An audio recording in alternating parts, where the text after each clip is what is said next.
After. Welcome everyone. Again, my name is Evelyn Rodriguez Laureano. For those who don't know me, I have the privilege and honor of serving as the new Executive Director for the South Florida Community Development Coalition.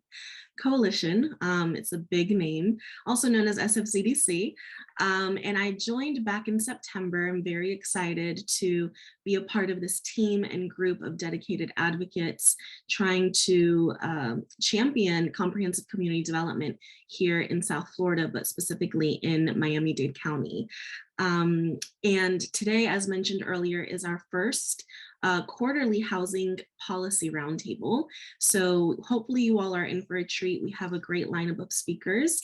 Just dropped the program agenda in the chat, and you should see that momentarily. Speaking of the chat, if you could go ahead and introduce yourself.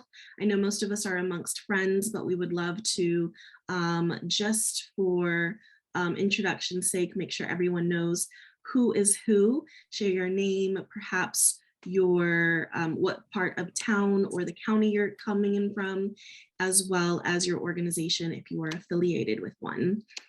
And with me, I have Sam, our new engagement director, whom I'll allow to introduce himself in just a moment. But just wanted to reiterate that we're super excited to share the space. Typically it is for members only, but because it is our first one and we are in the throes of our membership drive, we wanted to open it up to community members, partners, allies, so that you all had an opportunity to sort of peek behind the curtain of what it means to be a part of our coalition. So without further ado, I'll pass it over to Sam, who will share more about our membership and how you can plug in if you so choose. Sam? Thank you, Meg. Just as background, I've been in this position now for, I think, just a bit shy of 3 months, and it's exciting to see so many old, familiar faces and organizations I've worked with in previous experience working in community development. But it's also equally exciting to see a lot of new folks at the table. And as May said, this is our first housing policy roundtable for fiscal year 2022. We will be doing this again in July and then again later in the year. So every 3 months we'll be doing this. Initially, these roundtables were to be open to the members of the coalition exclusively, but to give everyone, as May said, a glimpse of what happens behind the curtains, we've opened the participation to any and all of our allies. So I'm going to real quickly drop in a link in the chat where those of you that haven't joined the coalition yet will have information as to how you join. It's real simple. It's an online enrollment process. It can be done in several minutes, and we are prorating the dues for the balance of this year. So it's extremely reasonable. And from a historical perspective, the dues have been significantly lowered over past years. So let me real quickly and without further ado, drop that link into the chat, and then we'll turn it back over to Meg. Thanks. So I will share my screen momentarily so that you all can see the program that I also dropped in the chat. So again, welcome to our second quarter housing policy roundtable. We have a roundtable for 3 topics: housing, economic development, and community resiliency. So each month we'll be gathering around one of those 3 topics, and they will come back around each quarter. So we hope that you will return and check us out for the next one in July. And for today, we have a great slate of speakers who are just going to provide an overview on a number of topics to kind of get us oriented on things at the state, county, and city levels. Then we will shift into a more interactive space around the 5:30 mark, where we will focus on group discussions and really have an opportunity for you all to chime in and share the different ideas and solutions that we can collectively work on advancing, strategically aligned, so that we can see some traction and progress for the community we love and cherish. So hope that you are able to stick around for the entire duration. We do know that 2 hours and some change is a bit of a chunk of your evening, but hopefully it will be well worth it. So without further ado, we're going to get started and shift into a state recap. As many of you know, we've had our legislative session that wrapped up not too long ago, and a lot came out of that. And in fact, there's more things every day that we're seeing in the news from Governor DeSantis and other folks. And today we have with us Ida Escamani from Florida for All. Fun fact, before I joined SFCDC as the executive director, I was the director of philanthropy for Florida Rising, which is a member of Florida for All. And so we're very excited to have her share a quick sort of recap on legislative session and some of the housing outcomes that came out of that. And following her will be Jamie Ross from the Florida Housing Coalition, who will share a little bit more on the Florida budget and things related to housing that are coming down from the state, and a little bit about federal funding too, if I'm not mistaken. So without further ado, Ida, welcome. Thank you, May. Hi, everybody. It's great to be here to see some familiar faces and meet some new folks. My name is Ida Escamani. My pronouns are she, her, hers. I do represent the grassroots lobbying efforts of a few different community organizations, also a proud member of the Florida Housing Justice Alliance, which I see some of our member organizations also in this space as well. And it's such a pleasure to be here with Jamie Ross, who is such a pillar in this work when it comes to affordable housing. So just really happy to be here. And a lot to cover in a short amount of time. So I will do it efficiently and some time for questions as well, of course. And so I also will start to say I'm a renter myself. So a lot of this work is very personal as well. You know, I think for a lot of us, we see that as we see skyrocketing costs happening on so many fronts when it comes to renters and housing and lack of affordable housing. It's systemic, but also very personal. And so I'm really proud to be in this work, and oftentimes a lone voice when it comes to renters. And we've done a lot of work to bring everyday people into the legislative process to share those stories. And I credit that to a lot of the progress we've seen, and unfortunately a lot of defensive fights that we've had to have, but we were able to at least win those and push back some of the corporate sort of fights we had this session. But we're going to go into all of that right now. So, so when it comes to some of the wins or some of the good stuff we saw this session, right? I will say just in the last 3 or 4 years, we've seen more bipartisan pro-renter bills being introduced. Unfortunately, nothing has passed, right? But I will say, you know, when I first came on this work, there was no renter-centered legislation at all. And now we're seeing a pretty robust agenda of bills centering the needs of renters, and with that, with bipartisan sponsors. I'll list just a few of them, right? We have legislation around eviction expungement for folks, particularly with the pandemic. There's been countless wrongful evictions, and right now folks are haunted for the rest of their lives with these evictions on their records with no option to clear that, even if they've paid all the debt that's due, right? We've seen legislation around protecting mothers and pregnant mothers from eviction, because we've seen data connecting infant mortality to evictions. Legislation around repealing the pay-to-play system right now in the court system, which requires tenants to pay upfront the money that their landlord claims is due in order to even go to eviction court. So we've seen legislation to repeal that.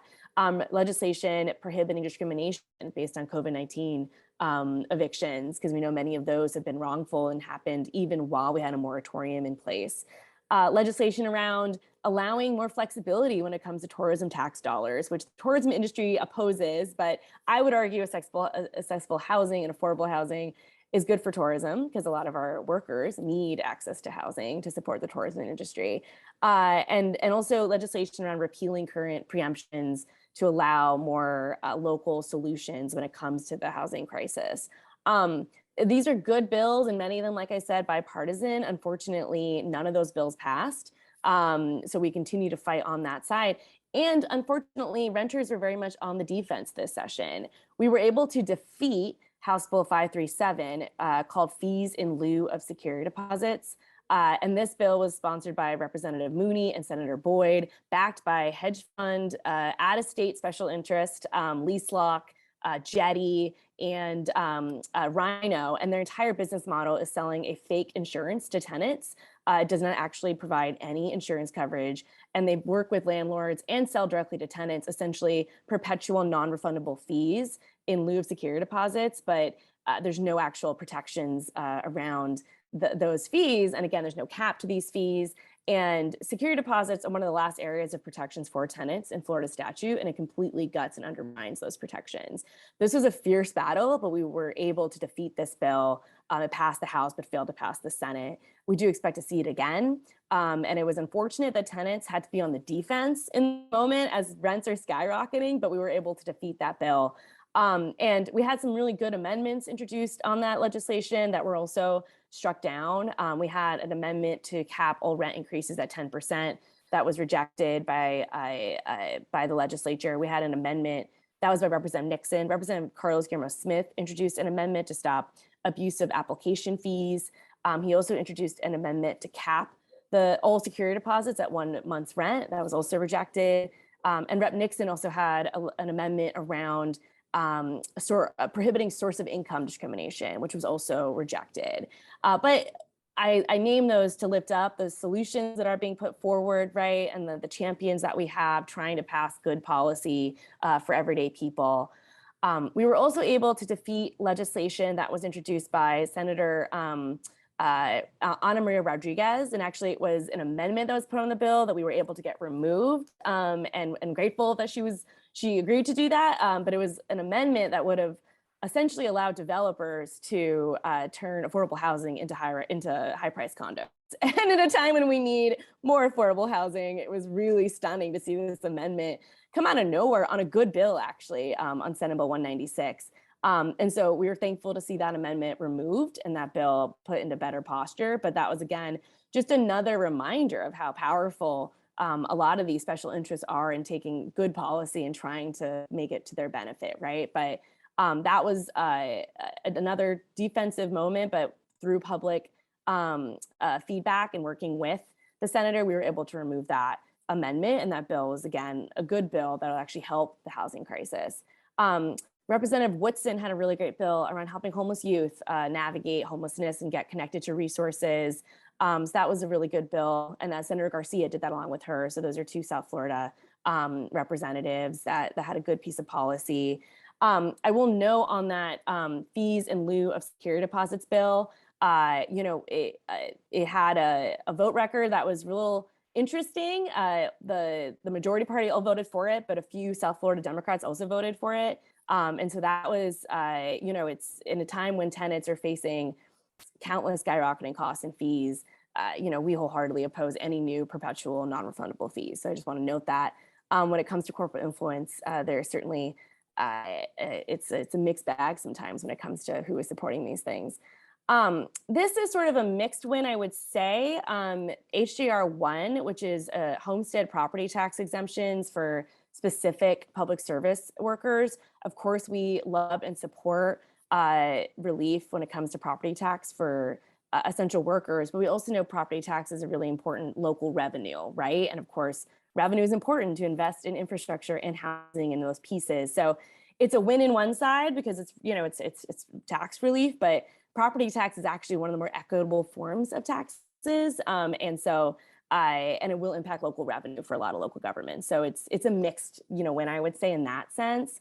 And a win for sure is the passage of Mia's Law, which of course was led by the family of Mia, who was a young woman in the Orlando area that was murdered by a maintenance worker in an apartment complex in the area that I call home. And so this legislation led by Representative Bartleman and Senator Stewart adds some additional protections when it comes to tenants. It requires background checks for anyone who works in an apartment complex and also requires some sort of process to store keys. This bill was not the original language. It wasn't as strong as that original language, but the family was very grateful, and it was really, of course, heartbreaking, but really powerful to see the family so involved in this process to pass this law in her name.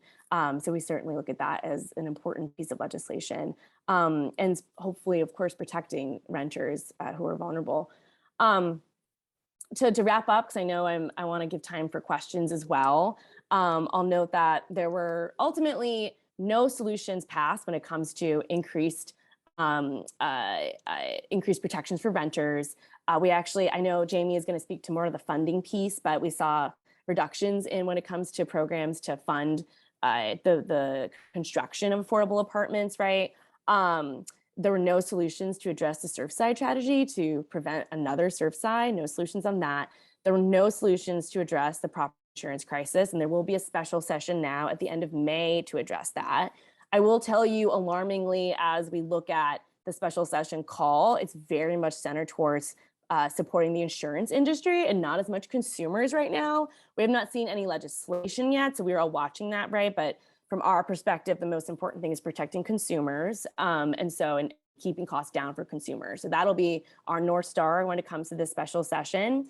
And today, 28 legislative Democrats put out a letter urging the governor to include renters into the special session. So that letter was just released today, asking the governor to work together to support renters and expand the scope of the special session to include not just property insurance, but also renters. So we're hopeful to see that. That would be really big news. And again, it's a bipartisan issue. So there's a lot of goodwill, I think, on that. So we're hopeful. We will see. But in the meantime, we're coming up with solutions when it comes to the property insurance crisis. And when we talk about looking forward and threats and opportunities, right? I mean, housing is the most critical issue right now in the state. And, you know, it breaks my heart that we had so many fights this last session. So there were a lot of good opportunities to do a lot of good work. And we instead were often on the defense trying to push back on bad policy. We expect that fees in lieu of security deposits to come back. We expect, to see, more special interests try to make profit while leaders give lip service to renters like me around what is possible. And of course, we're really grateful for our champions like Rep. Whitson, Rep. Bartleman, Representative Greco, Senator Pizzo, Senator Jones, Senator Farmer. Rep. Lupus has been a great champion. And Senator Ana Maria Rodriguez and Senator Garcia had really good bills put forward as well. And the last thing I'll say before taking questions is I know Jamie's going to talk about the budget pieces and some of the good things there and so forth. I do a lot of work in tax policy, so I do want to remind folks that, by May 1st, the state is going to issue $624 million to the top 1% corporations in the state. So there's never an issue of not enough resources. It's about where the state and our state leaders are investing these resources. And so we have the dollars, we have the revenue to solve this crisis. And so really grateful for all of the work here to continue lifting that up, because housing is a job creator, housing is a right, and it's a crisis that we're seeing, of course, impacting the most marginalized folks, but also all folks across the spectrum are seeing, are feeling this pain right now, renters and homeowners, and folks, of course, who want to be homeowners. So grateful for all y'all's work and for the space. I will stop talking and I'm happy to take any questions. I know that was a lot and probably overwhelming. Welcome to my world. But I will toss it back to you, May, and looking forward to the conversation. Thanks so much. We really appreciate that. It's very informative. And I knew I just have so much respect for you as an expert, as an advocate, and as an organizer. So thank you for joining us and carving out space for us at SFCDC. I would encourage folks to drop comments or questions in the chat. We're going to let Jamie also chime in on the budget here shortly. She does have a visual presentation to go along with that, which I will be sharing. And then we'll do a Q&A for both of them simultaneously. But if you don't want to forget your question, or if you just want to drop it in the chat for the meantime, please feel free to do so. And without further ado, I will share my screen and pass it over to Jamie. Okay, so I want to say Ida is, fantastic. And I'm not sure what the relationship is if she's your lobbyist, but if she is, you're lucky. So, okay. No. But yeah, and I, of course, we haven't really seen each other since pre-COVID, but it was great seeing her in committee meetings. So yeah, so now it's post-COVID, right? So I have bangs, right? I saw actually a stand-up comic talking about that on Netflix. Like, that's a sign that you really went nuts during COVID if you ended up with bangs, and I did. So there you go. So I wanted you to have my contact information for any questions afterwards and so on. So If you'll go forward there, May, that would be great. So I just want to give everyone a little bit of background. There's two things when it comes to Sadowski. There's the Sadowski Coalition, which is 30 plus statewide organizations. And then there are Sadowski affiliates. So for instance, the South Florida CDC would be a Sadowski affiliate because it's not a statewide organization. In order to be a Sadowski Coalition member, you need to be a statewide organization and have a lobbyist in Tallahassee or a contract lobbyist, and have as one of your priorities using all the Sadowski trust funds for housing, right? So what happened some years ago, so many people were saying, well, we want to be a part of the Sadowski Coalition. We started Sadowski affiliates. It's totally free. So if you just send an email to wells@flhousing.org, sign me up as a Sadowski affiliate, boom, you'll get included. You'll know when we're doing our webinars, like during the session, we did webinars every Friday from 11:30 to noon to keep everyone updated on what's going on. And I know I can see from the folks who are here today, a number of you are Sadowski affiliates. If you're not, just go ahead and send that email in. You can ignore it afterwards, but that way you'll know that you get the information. The Sadowski Coalition started in 1991 in the summer. I actually initiated it. It was 11 groups at that time to get the act passed in 1992, creating a dedicated revenue source for affordable housing in Florida. So on the next slide, I want to make clear that the Sadowski funds, well, what happened in the, not this past legislative session, but the session before in Senate Bill 2512, we had a permanent sweep of half the trust funds. We basically lost them permanently with an exchange of a promise that the remaining funds, 50% of the funds that remain, will never be swept, so that we could count on that as recurring revenue. And so, and I'm before you go on to the next slide, I know that May asked me to include how much we would be expecting also next year. And that's going to be probably around 250 million. I'm going to go on the next slide and explain the budget for what happened this year. But what I want to explain is that the doc stamp money goes up and down depending upon revenue collections. And so we'll always get the money. We'll always, according to Senate Bill 2512, we'll always get the money that is collected, that will be appropriated. So next slide is going through the budget this year. So this is what happened. So fiscal year is July 1 to June 30th. It's not the calendar year. So that's why it's always a little weird, because you're starting July 1. So it's always 2 years, and it's the year you're in, and then it's the subsequent year, okay? So the governor budget is the first column, then the Senate, then the House. That fourth column is the final budget. That last lavender color column is the year before, so that you can just see a comparison from the year earlier, okay? So what we're looking at is the final budget. And the final budget, as you can see, total housing, 337,725,000 was the total housing budget. And it actually went up from there because 25 million was added from general revenue to the sale program. So it really came out to be about 362 million. That was the amount of money that went for housing. And I'm going to go through really quickly, but it actually, when you look at the total amount that was appropriated for housing, it was about 395 million this year, because there were what's called member projects that were funded.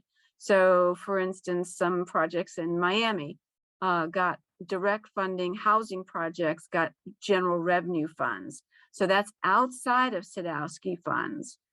So you got your Sadowski funds, and then you have additional money that was put into housing. Let's look at this real funky thing that happened that Ida referred to, which was $100 million.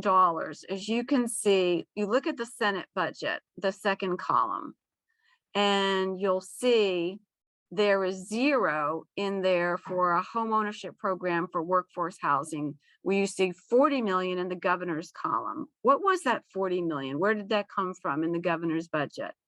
The governor vetoed the sweep.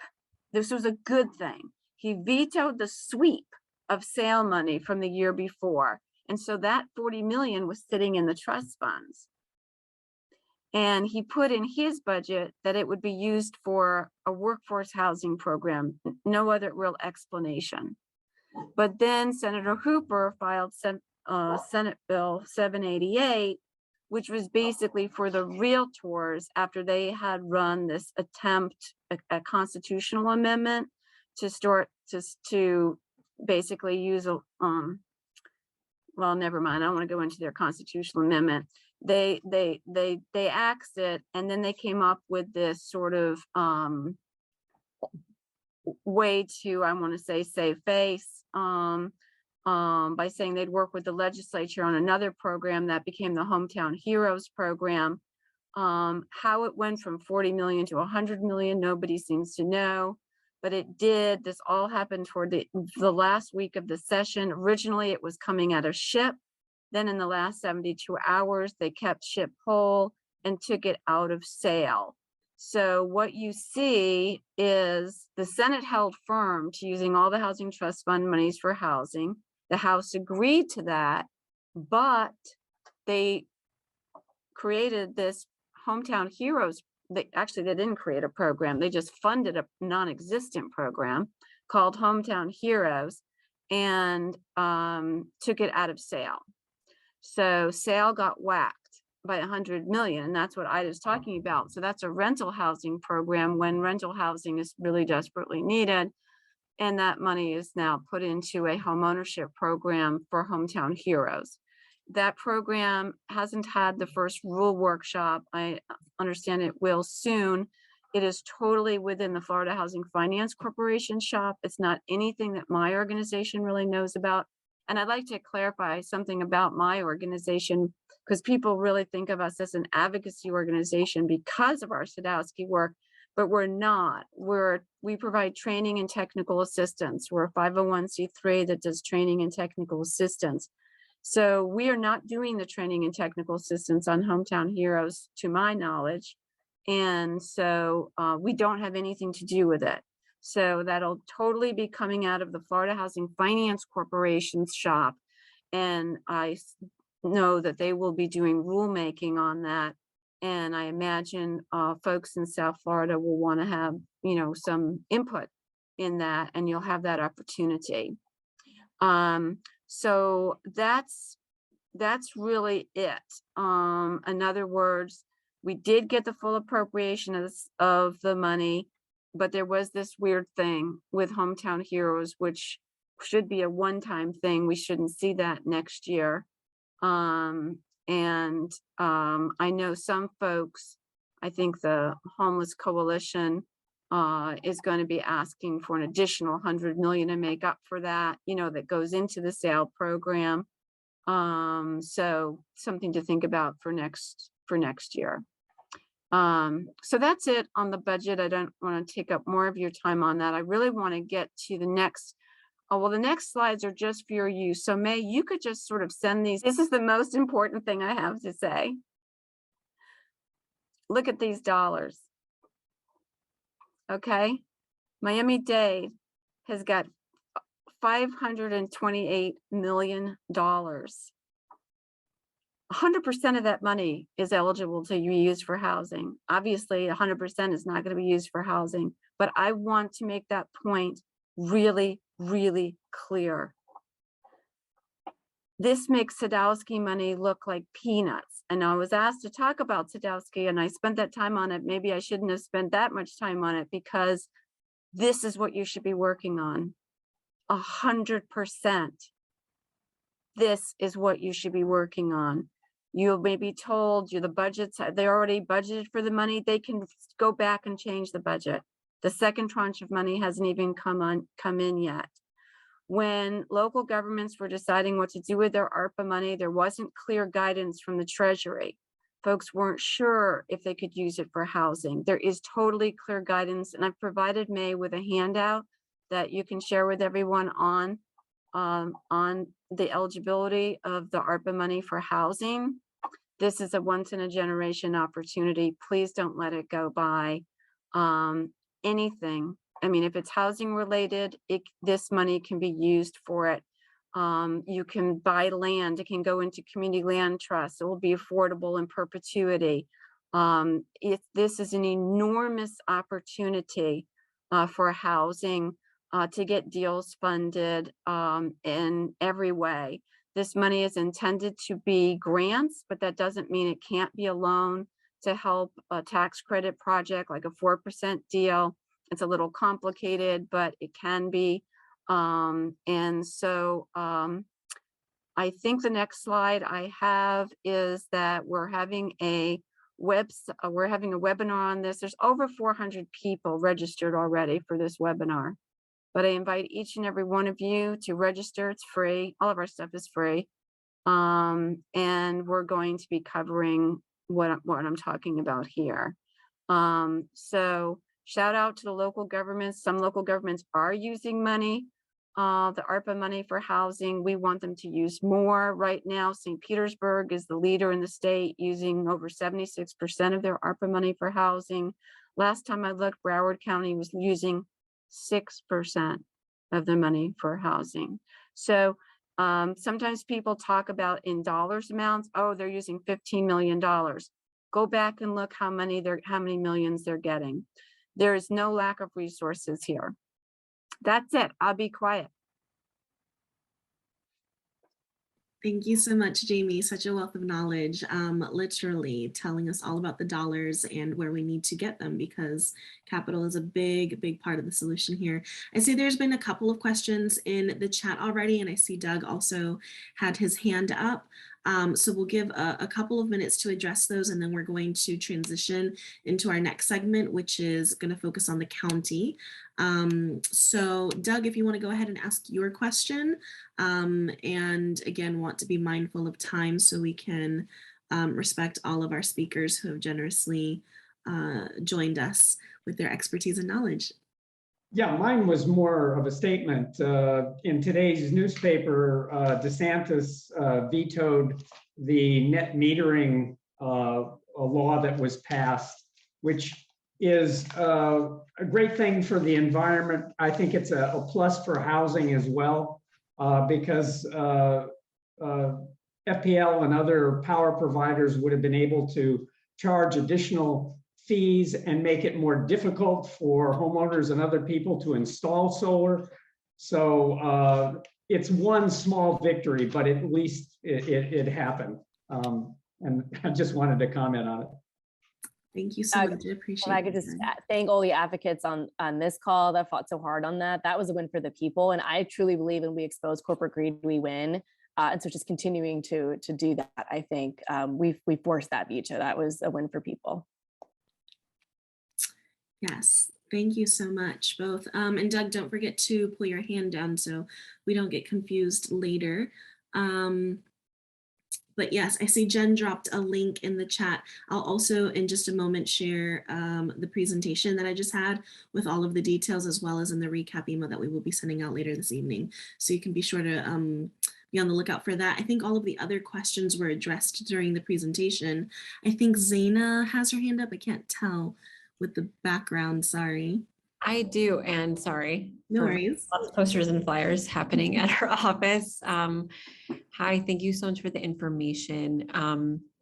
So to my understanding about ARPA funds and some different ways that local jurisdictions are using those funds, does it have to be specifically for rental assistance, or can it also be used for other eviction diversion, legal support, right to counsel, all of those other policy components that keep people housed? Yeah, First of all, I'd like to say I'm not the expert on ARPA in my office. It's Cody Glazer, our legal director, and he'll be running the webinar on May 3rd. So actually, I'll defer and put you two together. But as far as I know, and maybe just too much to be dangerous, the answer is yes. It's true, all of it. There's virtually nothing that it can't be used for related to housing, especially if it's COVID related. So I can't imagine that the answer is not yes. Thank you so much. Awesome, thank you. I think we'll take one more question and then we'll shift. So I think I see Charles' hand, and then we will transition to our county talk. Yeah, just a very quick question. I'm wondering if anybody on the call might know which department in the county is principally responsible for administering these dollars and or making decisions about the budget and how it's allocated for ARPA. Well, I can tell you that typically, I don't know about your local area, but typically it's the county administrator that you need to, talk with. And I know I'm not going to name the local government, but I made a presentation recently to a county, and it's like, I could tell the administrator didn't want me to talk about ARPA. And it was like, no, yeah. And luckily a commissioner brought it up, so I was able to respond. But yeah, I think you need to find out,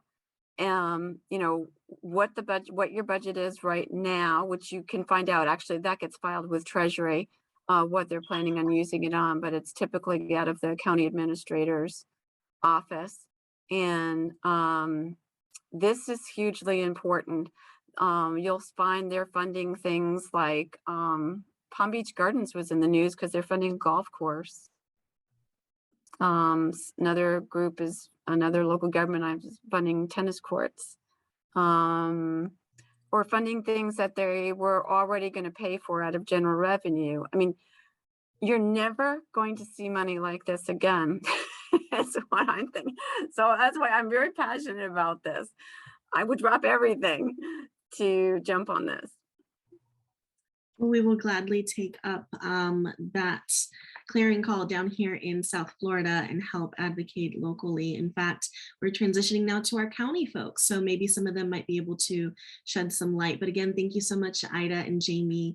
We really appreciate your expertise. Okay. And for those of you who don't know, we really put this together in relatively short notice, like in less than a week's time. And so I'm very grateful that you all were so amenable. So without further ado, I'm going to now transition over to our friends at PHCD and share Ignacio, who will be able to share some updates and high-level overviews of the priorities of PHCD. For those of you who don't know, that is the Miami-Dade County Public Housing and Community Development Department. So thank you so very much. And before I pass it over to Ignacio, just want to remind everyone, we will have a question and answer section after our county speakers. We have 3 of them with us. So please save your questions for them or drop them in the chat. And if you've already spoken, please be sure to lower your hands so that way we can keep our queue clear. All right, without further ado, Ignacio, thanks for joining us. Oh, thank you. It's my pleasure. And before I begin, apologies. We have been sort of forced out of our office due to the corporate run. So we've all been scattered all over the place. I'm now in my car somewhere in Miami, and that's why I will not be sharing my video, because you'll see the top of my head and the back of my car.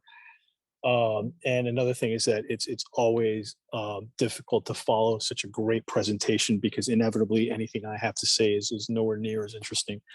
But that said, PHCD, so we're public housing and community development, right? So we are both landlords over public housing. For those of us who don't know, we have about somewhere north of 7,000 public housing units, ranging from 0 bedrooms to 5-bedroom family units that we are the landlords for. We also manage close to 18,000 Section 8 vouchers. So that's our public housing side. On the community development side, we also are the ones that deal with the county surtax funding. We provide funding for affordable housing developments using this county surtax funds. So that's more or less an overview of who we are. One of the things that I'd love to talk about, and something that's really been a lifesaver for us, I think for the people here in Dade County, is our emergency rental assistance program that we have managed since the beginning, both in Emergency Rental Assistance 1, which came from the Consolidated Appropriations Act, and Emergency Rental Assistance 2, which is ARPA money. To date, so that's as of yesterday, right? We've done over $93.7 million for people to help with back rent and future rent as well. The good news is that we have 35.8 million remaining. And we're also applying for more from U.S. Treasury. So the way the law works is that Treasury gives you the money, and if you spend certain percentages, you can apply for more. So we were able to exhaust the first 63 million, and we got an additional 13 from Treasury because we were able to do that. And we also got 72 million from ARPA. But bottom line, we have about 35.8 million that we have remaining to help people with back rent. Our mayor has been unbelievably, just exceptional in making sure that every writ of eviction, so writ of possession that gets filed in the county, we review for eligibility for these programs. So and remember, people get evicted for all sorts of reasons, right? It's not always monetary, but if you're being evicted because you can't pay your rent and you qualify for emergency rental assistance, we will try to help you. And we have worked with several community organizations, Miami Home for All being probably the largest of these, or the one near the umbrella, to really reach deep into the community and try to help as many people as we possibly can on this. And at least to me personally, I think every time anybody gets evicted, it hurts, right? But we have really tried to minimize the evictions that at least come from the inability to pay rent. So that's something that I think we have done a pretty good job at. And again, the proof is in the money we've been able to put out to help. I think we're so many families, and that we still have money left over, and we're going to try to get more money from the federal government to help renters. So that's emergency rental assistance, and really the two big things we have going on is we continue to expand housing supply on our public housing footprint through the rental assistance demonstration program. Just this morning, we were at 3 Round Towers, which is a historic, as far as Miami history goes. It's from the 1970s. Anything over 40, 50 years is historic, right? So 3 Round Towers, for those of you who know about it, they have about 120 units each. And these were in just awful shape for reasons that, just public housing had just not been maintained, right? And there's really not enough money to maintain public housing anyway. But these were just in bad, these are just disrepair, right? Through the rental assistance demonstration program, Not only have those three towers, two of them have been completely rehabilitated. The third one is being rehabilitated right now. But you're using existing land and in thinking about density and how you could increase density on already property that we own. This morning we cut the ribbon on 120 brand new units on that campus.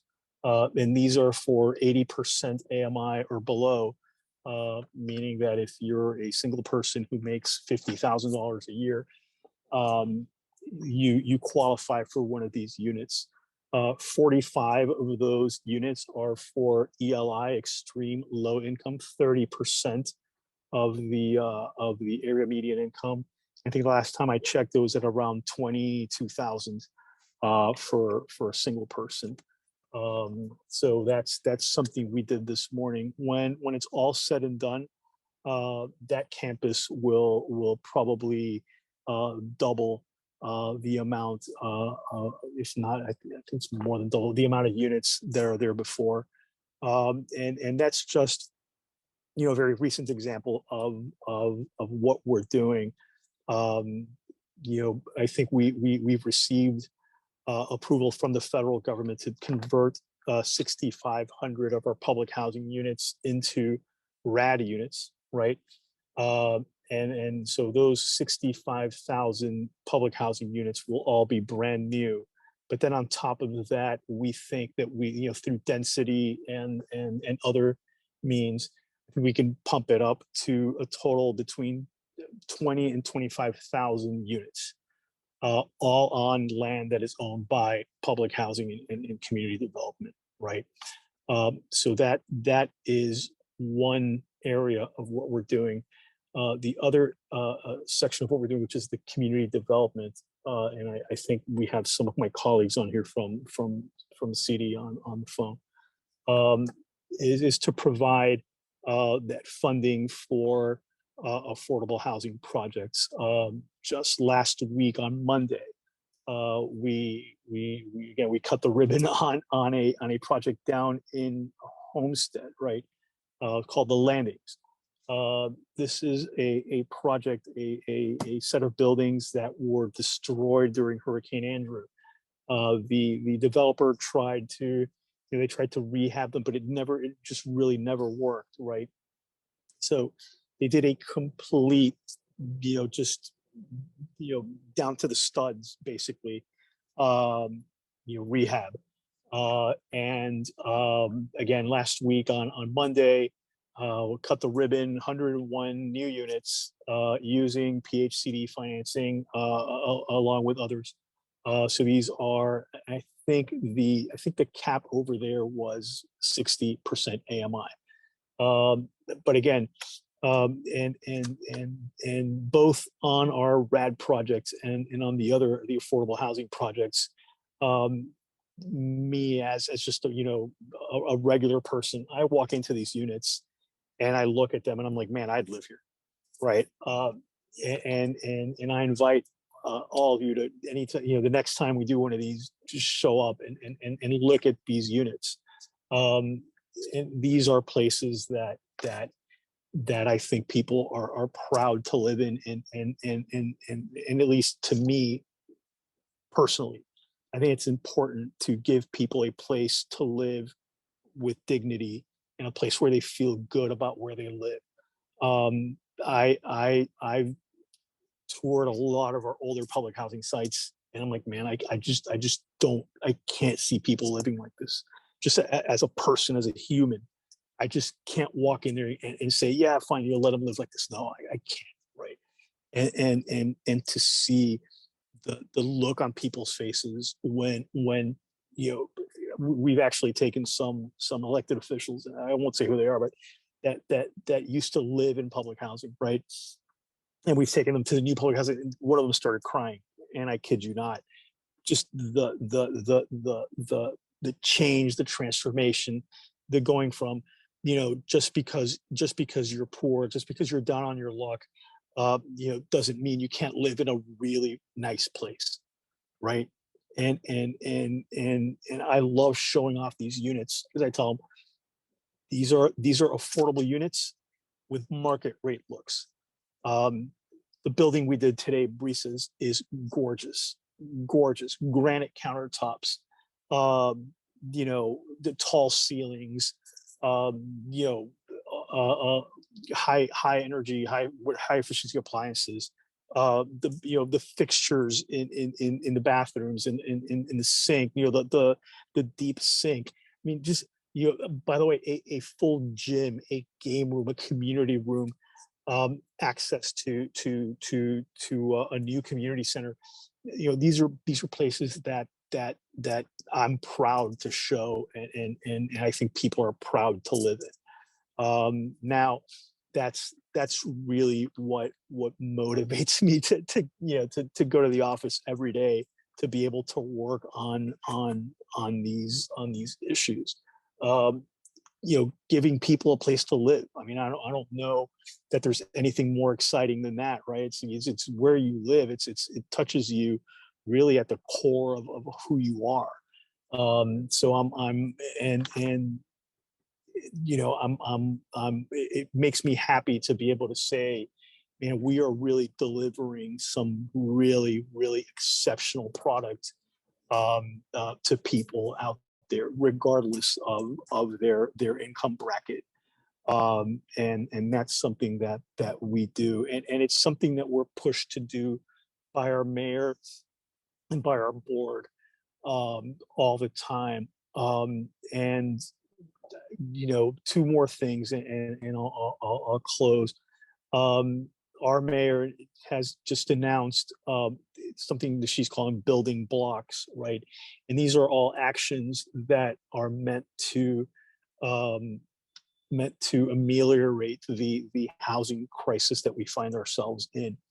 And I'm not sure if I'm supposed to let the cat out of the bag, but stay tuned, because in the next week or so, we're going to make, you know, the mayor's going to make a very big announcement that involves people from the private and public sector and you know, the nonprofit sector coming together in ways that I don't think have happened, at least down here in Miami, to address this crisis. It's going to be a very big announcement.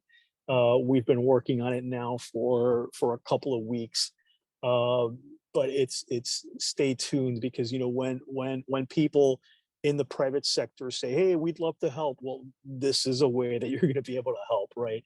So that's going to be really you know, creative, innovative out there in terms of how private sector and the nonprofits can join together to help. And then finally, this will all culminate in a housing solutions summit that we're going to have at the end of June. It's June 30th, so mark your calendars, and I'll send May a link to our Eventbrite page. We'd love to obviously have as many people there as possible. And what's going to be great about this summit is that not only are we going to focus on a lot of these solutions that we've been talking about, you know, innovation, financing, you know, creative use of land, all these things, but also as George Damien de la Paz reminded me earlier today, there's going to be follow through, right? So you know, I've been at this for a while. And you know, I love summits as much as the next person, but you have a summit and then what, right? And it's like, oh yeah, we had a summit, great. You know, it's really good that not only are we gonna have a summit, but then there's gonna be follow up, and there's gonna be additional events, and like I said, you know, I told George, we're gonna take the show on the road, right? And we're gonna go to North Dade, we're gonna South Dade, we're gonna go out there to the community to share these ideas and get input and really make people invested, you know, and hear from everyone as to how best we can all come together and help solve this. I've spoken for way longer than I normally speak. So if there's anybody else from our department that wants to jump in and help me out, I think George is also on the line if he wants to help. That's it for me. Thank you. Thanks so much, Ignacio. I dropped the link to the Housing Summit in the Oh, chat. awesome. Thank you. Good. So Good. we have that. And again, we will include it in the follow-up materials that will go out with the recording. At this point, if there's any questions, again, want to encourage you all to use the chat.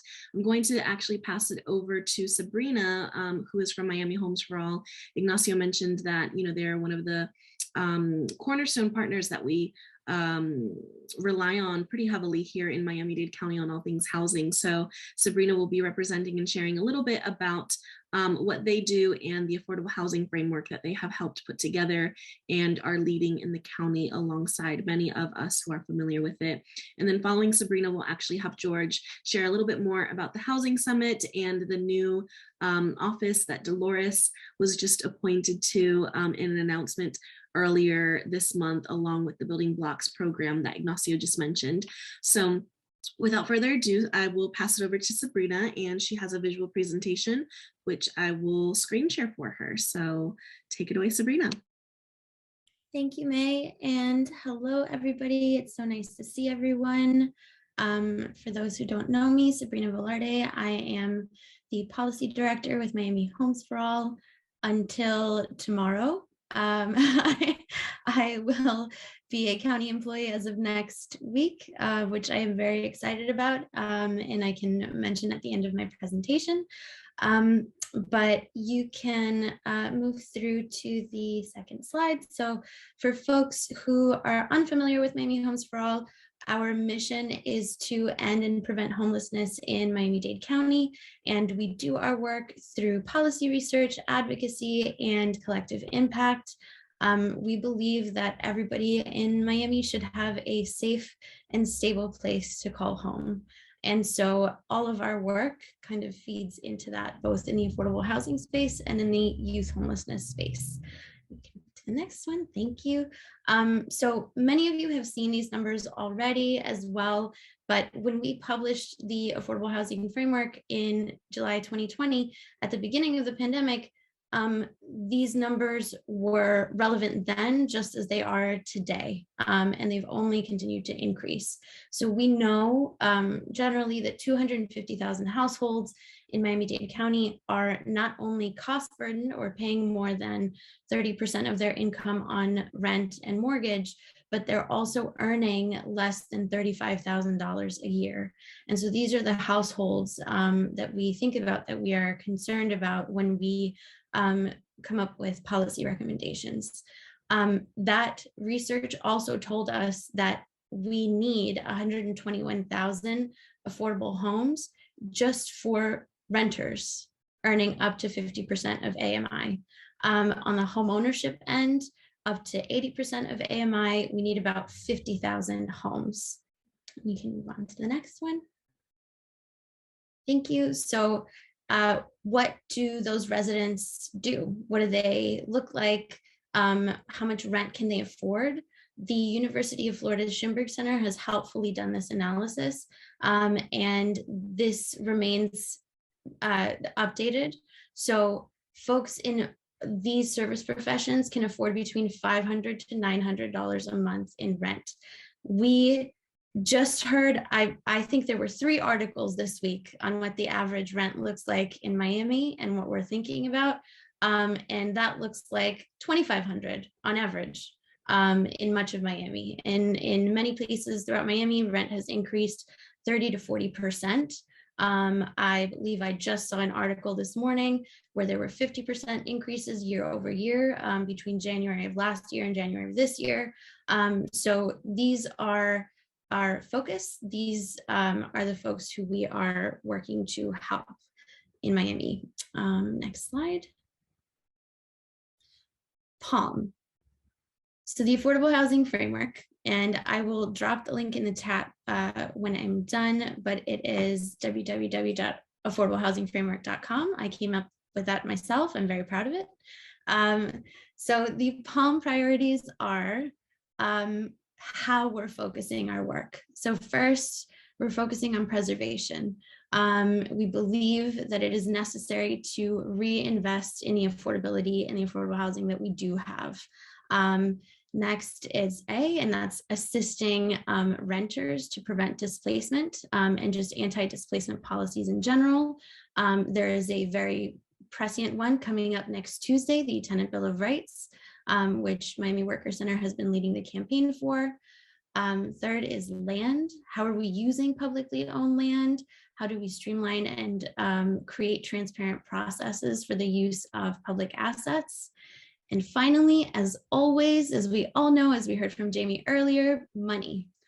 We need money. We need to raise more money through innovative policies, but we also need to invest capital in the development of housing.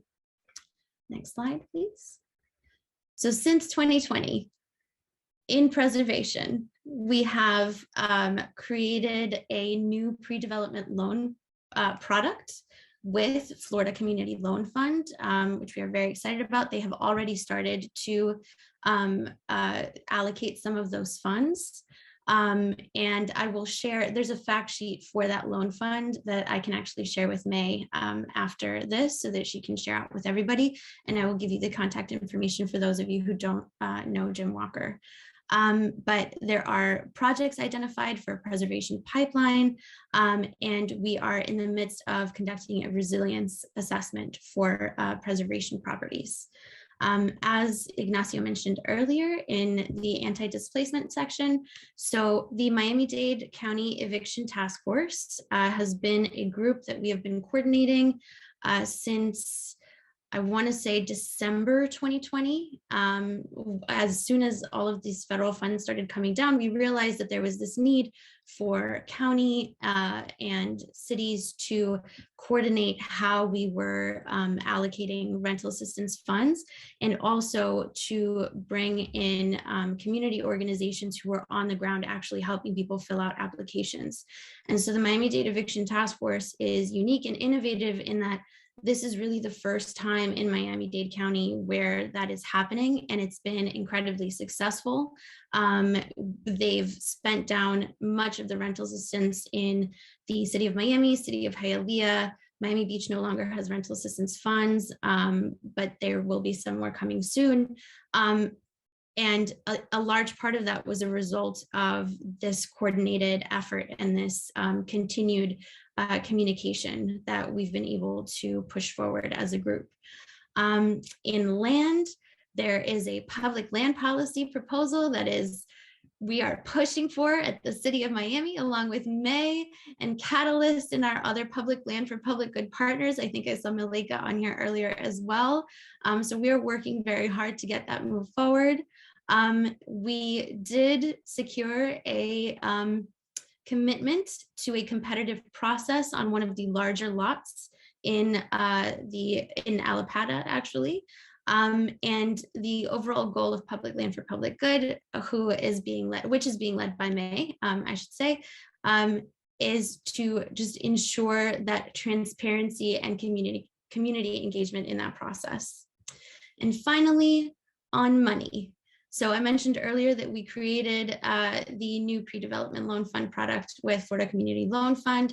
There's also additional funding coming through from the Center for Community Investment for additional development capital.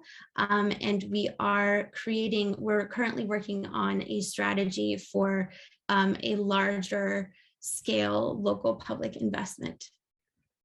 Next slide. So the reason why I call this the stage is because right now we are in a moment where we have a lot of opportunities to continue to push these policies forward. Commissioners are acknowledging the crisis that we as housing advocates and folks who are involved in housing policy have known has existed. We believe that the homelessness continuum of care right now is at its strongest. They are on the ground helping folks being displaced by rental increases, by building closures. They are usually the first line of defense. We believe that the housing authorities are also getting a lot more involved these days. The narrative is changing essentially around what housing looks like. And because of you all, finally, the coalitions here on the Greater Miami Housing Alliance. The work that we all do together is powerful, and we are so excited to be a part of it and in community with everybody here to make sure that these things get done. Next slide. Thank you. I will share those links as promised with May so that she can share them out with everybody. And I'm happy to answer any questions about the framework. Thank you so much, Sabrina. Very excited, and congrats again on your transitions. Since I've been here, you've been such a great partner and facilitator in so many ways. So thank you so very much for all that you do for our community and our ecosystem. Last but not least, for county material, want to also give an opportunity for George, aka Jorge Damian de la Paz, who many of you know and love and appreciate so very much. He comes from the mayor's office.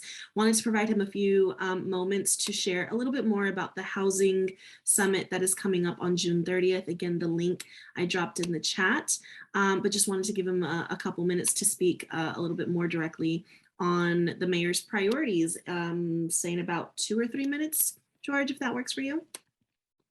Of course. I'm also fleeing the corporate run, so I'll be very quick. My name is George. I'm with the mayor's office. Thank you, May, for putting this roundtable together. It's great to see so many familiar faces and names. On April 8th, the mayor, with support of the county commissioners and various members of the advocacy community, declared a local state of emergency over housing prices.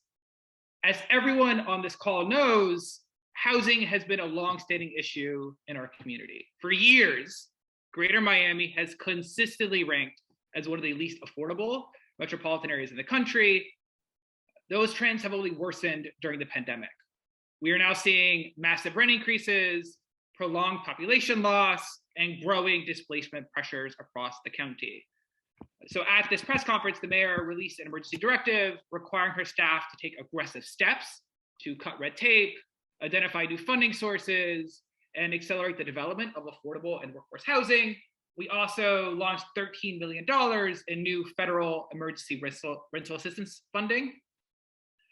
As Ignacio said, we launched the Building Blocks Initiative, which includes various tracks like stabilization, new forms of capital, and cross-sector partnerships.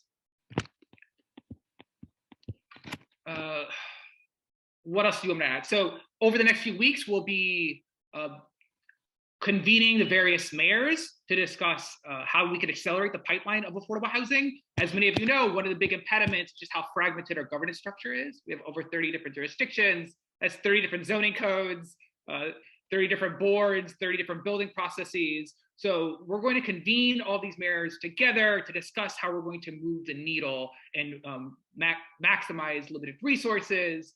We're going to be convening a housing solutions summit, as Ignacio talked about. A lot of you guys are OGs. You've been around the block. The county's hosted a number of these summits and symposiums. This will be the first one from this administration. It'll include panels on homeless prevention, rental assistance, preservation, small deals, capacity building, public housing redevelopment. It'll be hosted on June 30th, Marlins Park. I know this is being recorded, so I'll be a little careful. As many of you know, that's a weird place to host a housing summit, but we're being really intentional. I mean, typically we do this in Miami-Dade College Wolfson, but I think it'd be really good to do this in a vibrant neighborhood. And it gives us an opportunity to showcase one of our large-scale public housing redevelopment projects, River Park, which is happening right across the street from Marlins Park. And this is the largest redevelopment project in county history. It's $600 million. We're adding thousands of additional units in this low-rise public housing footprint through new construction and preservation. And I do think, and in many ways, of how the Marlins Park failed to deliver on economic development in the area, I think this public housing redevelopment project will help change the contours of the block. So we're going to do it there to showcase the public housing development. We will have various sectors coming together, advocates, lenders, builders, public officials, planners, to discuss how we could accelerate the development of affordable housing and increase housing stability. As Ignacio already mentioned, we're going to be really intentional about doing follow-up. That is something that's not happened after these summits in the past. We want to continue to have the conversation open. We'll do it across the county. We're going to see how we're going to organize better housing programs to really meet the need. And we're going to have, besides the Mayor's Roundtable and the Solution Summit, a number of big announcements coming up. So please stay tuned. We hope to see you on June 30th. Please send us ideas. I'm hoping to showcase work from service providers, advocates at the summit. We're going to have booths. So please reach out. And also there's going to be a lot of opportunity in those post-summit convenings, right? To talk about these issues, to really meet the need. So I want to thank you all for this time. It's great seeing you all, and I look forward to any questions. Thanks again, George. Really appreciate that. So that's the recap on the county priorities and updates. Next, we're going to transition to the city. But before we do, I see there's one question in the chat that says, is there any information on funding assistance for home ownership? So not sure who from the county wants to take that question. Ignacio, perhaps? Hello, this is Sean Tops from Public Housing and Community Development. Welcome. How's everyone doing? So good. Thanks for being here. Yeah, you're lucky. But anyway, what was the question again, please? I heard home ownership. Yeah, the question is there any information on funding assistance for home ownership? Miami-Dade County Public Housing and Community Development, we have a home ownership program, which was formerly called a first-time homebuyer program.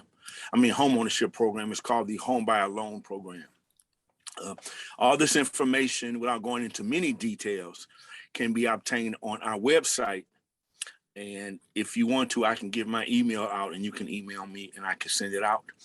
But the program involves 2 loans. The first loan comes from an approved lender. The second loan comes from Miami-Dade County. If the home buyer does not receive a commitment from the first lender, the process stops.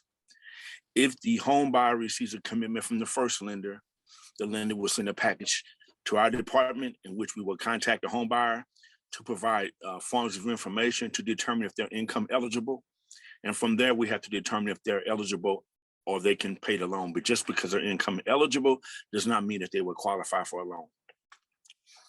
The first step of this process, in addition to that, would be to attend a homeownership counseling class, of which I think we have 7 on our website. But you do not necessarily have to go to any of the counseling agencies on our website. What you can do is attend any counseling agency throughout Dade County. But the first thing you would ask after you say hello would be to ask them if they are certified by US HUD. Let's move forward. If the home buyer is eligible for the second mortgage from our department, in which the maximum sale price is $318. It was increased from $205, which we have been working to increase for a very long time, in which the maximum amount for a loan would be up to $100,000 if it's in a vulnerability area. If it's outside a vulnerability area, the maximum loan amount is up to $80,000 with a 2% interest rate. The vulnerability areas are very comparable, if not the census tract areas that were established by US HUD that are in our comprehensive plan. We are presently working on a program where you could type that address in and receive the exact location of where the home is located. Presently, that's not completed, but it's in the works. So what we would do is we would send you a map, which many of our approved lenders have, and you could work off of that, but you can get the details by comparing. But we can discuss that if there are some specific questions. That's the overall element as far as our home ownership assistance program. There's also a home ownership program and assistance for down payment with MDAT, which I think is $12,500 if I'm not mistaken. But that is our home ownership program that we have with Dade County, Miami-Dade County. Thanks so much, Sean. I really appreciate that. That's really informative. And if you have any links of the material that you mentioned that you could drop in the chat, that would be really helpful, or just email it to me and I'll be sure to include it in the recap when I send this out to everyone. I saw there was a couple more questions. However, in the interest of time, we have a couple more speakers before we transition into our group discussion. So what I'm going to opt for is covering those questions when we get to the group discussion, and then letting our speakers go ahead in case any of them won't be able to stick around much longer, if that's okay with everyone. So up next, we're going to transition into city priorities. And so we invited Jacqueline Ellis from the planning department, if I'm not mistaken, to share a little bit more. As we all know, housing policy is pretty broad, and we mentioned land, zoning, transit. There's a lot of things that go into making sure we address this crisis. And so we wanted to have a diverse perspective in terms of all of the different layers to consider for policies and advocacy. So without further ado, I'll give, unfortunately, we are running behind on time, so you'll have about 6 to 7 minutes, if that's okay, Jacqueline, and then we'll take questions at the end. So without further ado, take it away. Okay, I'm not sure how many of you are familiar with the city of Miami and some of our existing, I would call it at least permitting processes, but we utilize warrants, exceptions, building permits, and rezoning to actually encourage more affordable housing. And we do that with utilizing our public benefits program. So the public benefits program is used as an incentive for people to add on more affordable housing by creating either an opportunity for them to do bonuses, so additional square footage. Then you can also, in some cases, double your density. And those are things we've allowed people to achieve through the warrant process. And those have to be very affordable units. Most recently, we've had some legislation come before the City Commission where, because of some concerns about locations of affordable housing, they've now allowed for our single family, or the T3, which is our very low density transect, to allow affordable housing types to be permitted via the process of exception. So that's the most recent thing. While we do have what we consider to be inclusionary housing, that's over in the Omni portion of the city, it's inclusionary in the sense that if someone wanted to do a bonus for additional stories or development capacity, it would have to be providing workforce housing types. So they could not provide something at market rate. We recently provided an update for the Planning Zoning Board of Appeals, and they just wanted to understand what their role was and how could they help provide more affordable housing types. We let them know that we have been doing some studies in different types. Currently, the City Commission wants us to look at more accessory dwelling units, the ADUs, and more specifically, the PZAB recently passed a resolution, hasn't made it to City Commission yet, but they've given some specific types that they want us, housing types they want us to look at as part of the ADU expansion. We've looked at different types of incentives. Again, we look at density, adding height, FLR. We reduce parking, especially if you're located within a TOD. We have certain design standards that will allow people to be exempt from, so it lowers the cost of actually doing the development. And we also make other design changes, typically like, let's say, a crosswalk passage. Those types of amenities that add to the cost of development, we've tried to limit and reduce when we're looking at providing for affordable housing and encouraging it. So unfortunately, I did not send my PowerPoint early enough, so may I apologize. But I do have some materials I can send to you later if you'd care to share. But that pretty much just a brief overview, and I can stick around for questions.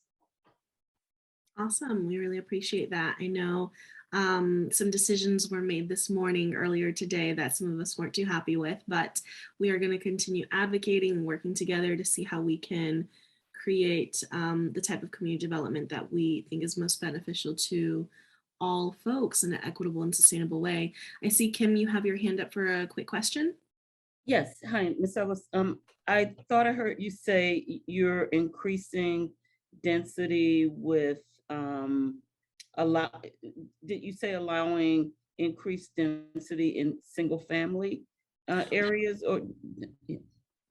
So when, let me rephrase it. What we're allowing, so previously our zoning code would not allow affordable housing types next to single family residential. So in the city of Miami, the T3s were kind of this, you didn't put affordable types. Now they've changed that. The legislation changed in, I would say, February of this year. And we are now saying that you can allow it with an exception to city commission. So it's a small step.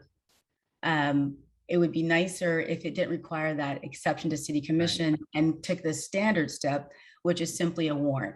And the warrant is to make sure that you've gone through all the checks and balances of how is it that you're providing affordable housing, what level, what housing types, number of rooms, and everything else. Okay, and May, can I ask just one other quick question? Sure. I've seen some really interesting ADU models out there. Can you tell me if they're inspiration models that you're looking at, and either the jurisdiction or the vendor? I don't have that information at this time. If I do get something, I'll make sure that you have my contact information. I'd be happy to share it with you.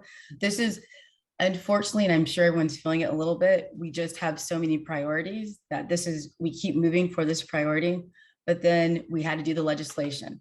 And so we're going step by step. Yeah. Okay. Thank you. Thanks, Thank you. Kim. And I see one more question from Maria Luisa, and then we will transition to our final speakers. I think you're on mute. I just had a question about those T3s. Are you saying that on the site for the T3 or for the single family home, you're not going to allow another unit, multiple units, or are you saying that next to a single family T3 unit, you're not going to allow multifamily? So there's 2 points. So I'll clarify.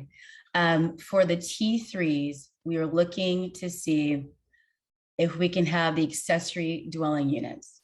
And right now that's only allowed in the T3L. That's limited in the city of Miami. There's T3R, which is restricted. And we're looking to see how that would be appropriate to have an ADU. And we've been directed to do this study. We haven't started it, but that's what we're looking at when it comes to the single family residential. So that's a T3R. T3L allows ADUs. And then the T3O in the city of Miami is a duplex zone. And so the legislation that recently came about in February, the new ordinance allows, before you could build multifamily, but you couldn't have the level of affordability or attainable housing that can be allowed by warrant. And that's what that legislation did. It's now feasible for someone to propose a project that's within or abuts, not within, that abuts a T3 and has some affordability in it. Prior to February, you were not allowed to do that at all. But does it have to have a different zoning, or can it be a T3 that you're going to do or what you're saying is if it's already has a multifamily zoning designation, before you couldn't build next to a T3, but now you're going to allow it. You're not going to have like transitional zoning of some kind. You're going to allow. No, it won't change the transect zone. So in some cases, we have some of the lower transect zone designations. Let's say there's a T4 abutting a T3. And let's say there's a T5. Previously, if you were a T4 or T5 or T6 abutting a T3, you would not be allowed to have affordable housing type that was benefiting from the city's programs. And I should have made that very clear. In our city code, we have a section that talks about public benefits And also that goes into affordable housing, attainable housing, and you would not be eligible for those benefits. What this exception now, by process of exception, you are now allowed to have the benefit that comes from the code and build that type of housing, even if you abut a T3 zone. That's what this does. Okay, thank you. Okay. Thank you for making me explain it better. So I see that we have a few more hands up. I'm going to encourage you all, if you can, drop them in the chat. For the interest of time, I know when we get more into some of these technical weeds, we can ask a lot of questions that lead to more questions, which I'm hoping we can definitely deep dive in a little bit, but want to make sure we have time for our final two speakers.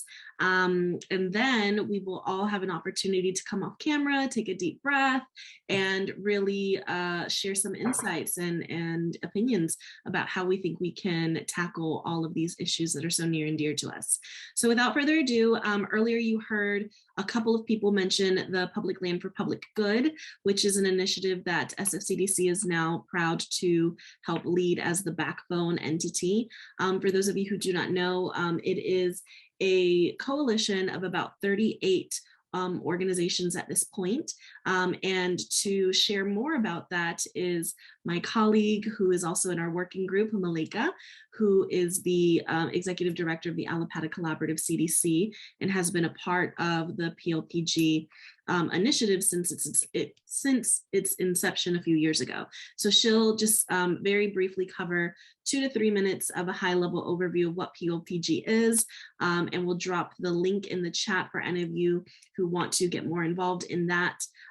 We definitely welcome. So without further ado, take it away, Malika. Good afternoon, everyone. Many of you know me, many of you know about Public Land for Public Good, but for those of you who don't, let me give you a pretty quick overview. The Public Land for Public Good Coalition started, spurred out of right after the Land tool was launched in spring of 2019, when we saw all this information and how, you know, land is moving so fast, and that's really like the resource that we do have is our public land as a community. So we saw this land moving quite fast. And we, a number of nonprofits, including Catalyst, Miami Home for All, just, you know, and a number of them, we all came together and we formed a coalition, creating a manifesto of what Public Land for Public Good means. We had an article in the Miami Herald. It gained a lot of traction, and we brought about 30 nonprofits that really signed on to this. Many of you are part of the Public Land for Public Good coalition. And right after that, you know, inadvertently, we see a newspaper article, front page of The Real Deal, saying, quoting Mayor Suarez, saying, "Give me an offer we can refuse."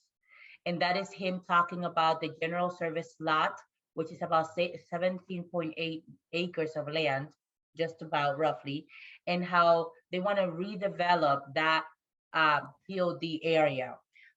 We were like all our, you know, we were all like screaming at each other really at that moment, because I'm like, we just went through Connect Capital, we just went through all these other things that are happening in Miami. How can we not know what to do with public land, right? Plus there is a process for solicitation and so on. So at that time they had an RFI going on. We immediately made a meeting with the city manager at that time. It was the assistant city manager, Joe Napoli. And we started working with the city of Miami in August of 2019, making sure that public land, specifically this specific lot, goes for public good. But our vision was not in Allapattah or just the city of Miami. The vision for Public Land for Public Good is countywide. We want to make sure that public land is protected from the northern part to the southern part of the counties, east and west, like in every way, because at the end of the day, that is the only resource that we truly, truly have. So after that, we have been meeting with them. We were able to engage them in some deep conversations, and we're able to produce a community engagement, put in the community engagement before the full process, and somewhat as Sabrina mentioned committing them to doing an RFP, not doing a private deal or something like that, but hopefully doing an RFP for this process and following a specific procedure for public land. Hopefully that's what happens with the GSA lots. So we created the insights report and submitted it to the city in August of 2021, sharing the community engagement and what the community wants to see in that lot. And we are waiting to hear back. We thankfully have a meeting with them next month, and hopefully we'll see where everything is standing. In the midst of all of that, there's other public lands that we're looking at. Obviously, today was the Miami Freedom Park. It's quite a big, large slot of land that is literally like up in the air for our community. There are other lots, including the Alapata Library, some PhD sites within Alapata, but there's other areas within Miami-Dade County that we are gaining support to have local groups advocate for specific public land sites. Did I miss anything, May or anyone from Public Land for Public Good? No, that was great. Thank you so much. I really appreciate it. As you see, you know, we've had a lot of traction over the last few years here. Despite the pandemic, we're still chugging along, trying to get things in motion. As you all saw in the Palm framework that Sabrina and Annie and their team helped put together, land is a very critical part in addition to money. So we're trying to move on all fronts to get the job done, and we encourage you all to join us. So last but not least, and I thank you all for hanging in with us. I know it's been a long 2 hours, but we're just getting into the really good stuff where we get to, like I said, come on camera and share some robust group discussion to start brainstorming. Okay, so we've heard some of the priorities. We all know the problems. We feel the pressures. What can we do together to start building out an agenda and really figure out what the concrete steps are going to be to target action and change. So last but not least, we saved our organizers, the ones who are out there in the streets, making it happen on the grassroots levels. We've heard from government folks, we've heard from some of our nonprofit folks, but wanted to also reach out to the activists and organizers and welcome them in this space. I think it's really going to take a joint strategy using all of the approaches to drive the change that we want to see in our community. So to share more about housing justice and the housing justice agenda is Adrian, who many of you know and love, and I will pass it over to him and share. I'll make you a co-host briefly so you can share your screen, and you'll have about 5 to 6 minutes to share, and then we'll dive into group discussion. So take it away. All right, thank you so much. Really appreciate it, May. So again, my name is Adrian Madriz. I am the Executive Director of SMASH, Struggle for Miami's Affordable and Sustainable Housing. We're a community land trust building power to create housing justice in Miami and make housing a human right. And I'm going to show you exactly how it is that we're going to do that. So first video I'm going to show you is a very brief overview of SMASH itself and everything that we do. So let's do that right now.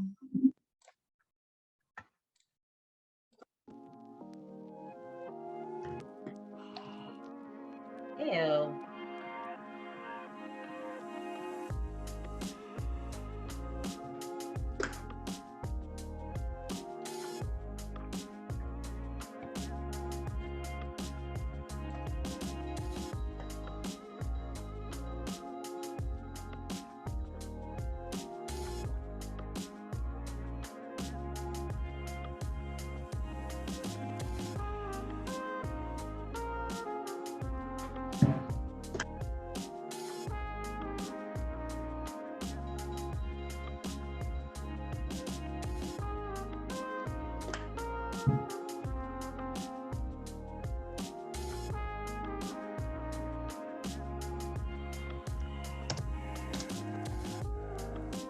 All right, so that is us at SMASH. And now I'm going to explain to you a little bit about the Miami Housing Justice Agenda itself. And I'm going to reshare my screen as soon as I have that pulled up here. So here we go. Going at the speed of light because I know I only got like maybe a minute left. But yes, this is the Miami Housing Justice Agenda. The Miami Housing Justice Agenda, you can think of it as a super petition. If we pass this agenda of values, local policies, and national policies, then we will have basically a homes guarantee. Everybody in Miami will have a home to the greatest extent possible. The values come from our national partner, Homes for All. It is 3 principal values. Housing is a human right. The most effective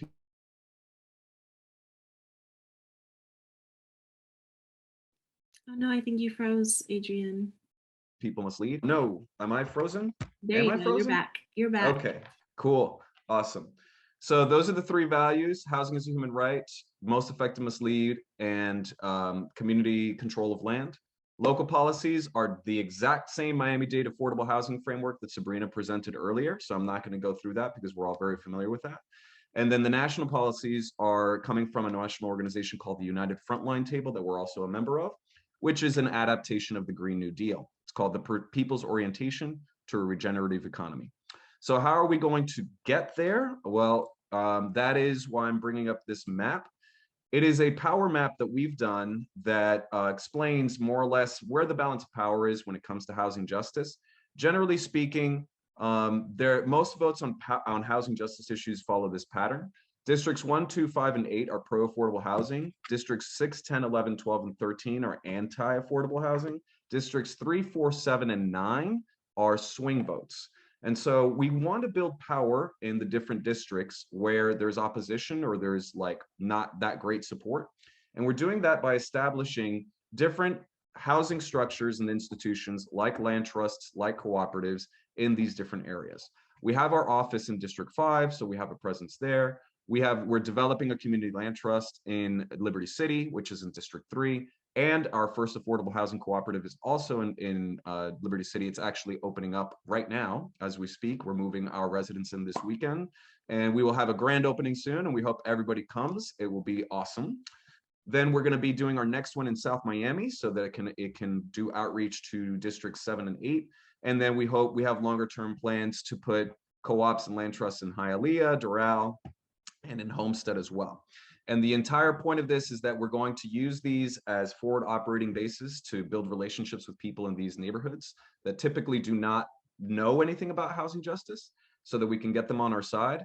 And the intent is to eventually have 1.5 million people pledged to housing justice in Miami by the year 2030. 1.5 million is half the county's population. We don't just want to compete for political power, we want to dominate it, and this is how we're going to get there, and we invite everybody to participate. The pledge itself will be available for people to start signing in June. We are putting together a brand new platform, kind of like a social media network, and that's going to be where people not only sign on, but they can also connect with others, build different housing justice campaigns, and collect pledges in their neighborhood. And we'll be able to keep track of all of that power that we're building so that we can get housing justice. And that's it. Thank you so much, Adrian. Very impactful stuff that you all are leading and very ambitious as well. And so we're so excited to help amplify and stand in solidarity with you all as we use every approach possible to build power, to drive collective action that's going to affect change in comprehensive community development so that all of the values that you mentioned become a reality and norm for us here in South Florida. So with that said, thank you everybody for bearing with us through all of our presenters. Hopefully you found it very informative. We're getting ready to transition into the interactive segment of our roundtable where we invite you all to join us, come off camera if you are able to, take a deep breath, take a swig of water, if you need to grab you a snack, and let's have a robust conversation about, based off of everything that we've heard today, based off of our experience both as residents and professionals here in Miami-Dade County, what are some of the solutions that are missing? What are some of the priorities that we don't see uplifted or centered enough in these conversations and debates? And, you know, how are we going to put together ultimately a framework that really leverages racial equity and ensures that nobody is left behind as it relates to the affordability crisis, the housing crisis, and all of our needs as local residents? So with that said, I see there's a few hands up from questions that were earlier, and I see a few more going up. So I will start with Alexandru, I think is that how you pronounce your name? I know we were chatting just a moment ago about a question you had, but why don't you open us up and we'll go from there. Sure, thank you. Yes, I was just wanting to follow up on PZ8, the proposal that passed today on second reading and is heading to the mayor's desk, which would basically remove the as of right to build small multifamily on infill lots, small lots, and threatens a lot of affordable housing developments in the city. Basically, everyone would have to go, I guess, before the commissions and seek warrants or exemptions to get these sorts of projects off the ground. I think this is obviously a danger to small developers. Big developers will be fine, but at this point, wanted to touch base and see what can be done with the coalitions that are on this call and various people involved here. So from my understanding, the two routes at this point is either Mayor Suarez vetoes it and goes against the 4-1 vote, or I've heard, I don't know if it's rumors or what, but it may have passed on a procedural error or technical error, so might face some legal challenge. What are basically, I just wanted to hear if any of the groups involved have any sort of reaction plan based on what transpired today. Thank you. Thank you for that. So I'll just chime in to kick us off on that. I know SFCDC, we hosted sort of a rapid response coalition strategy meeting right before the mayor announced the affordability crisis for the county. And so what we did is we got together some folks, some of you were on that call with us on April 5th. And I know we wrote letters, we did calls, we did a number of actions to see if we could mitigate it. Sam was there this morning speaking on behalf of the coalition against it, but obviously that was to no avail, unfortunately. And so part of our next steps is here, bringing it to the attention of you all and saying, okay, listen, this is something that we see that is coming very closely.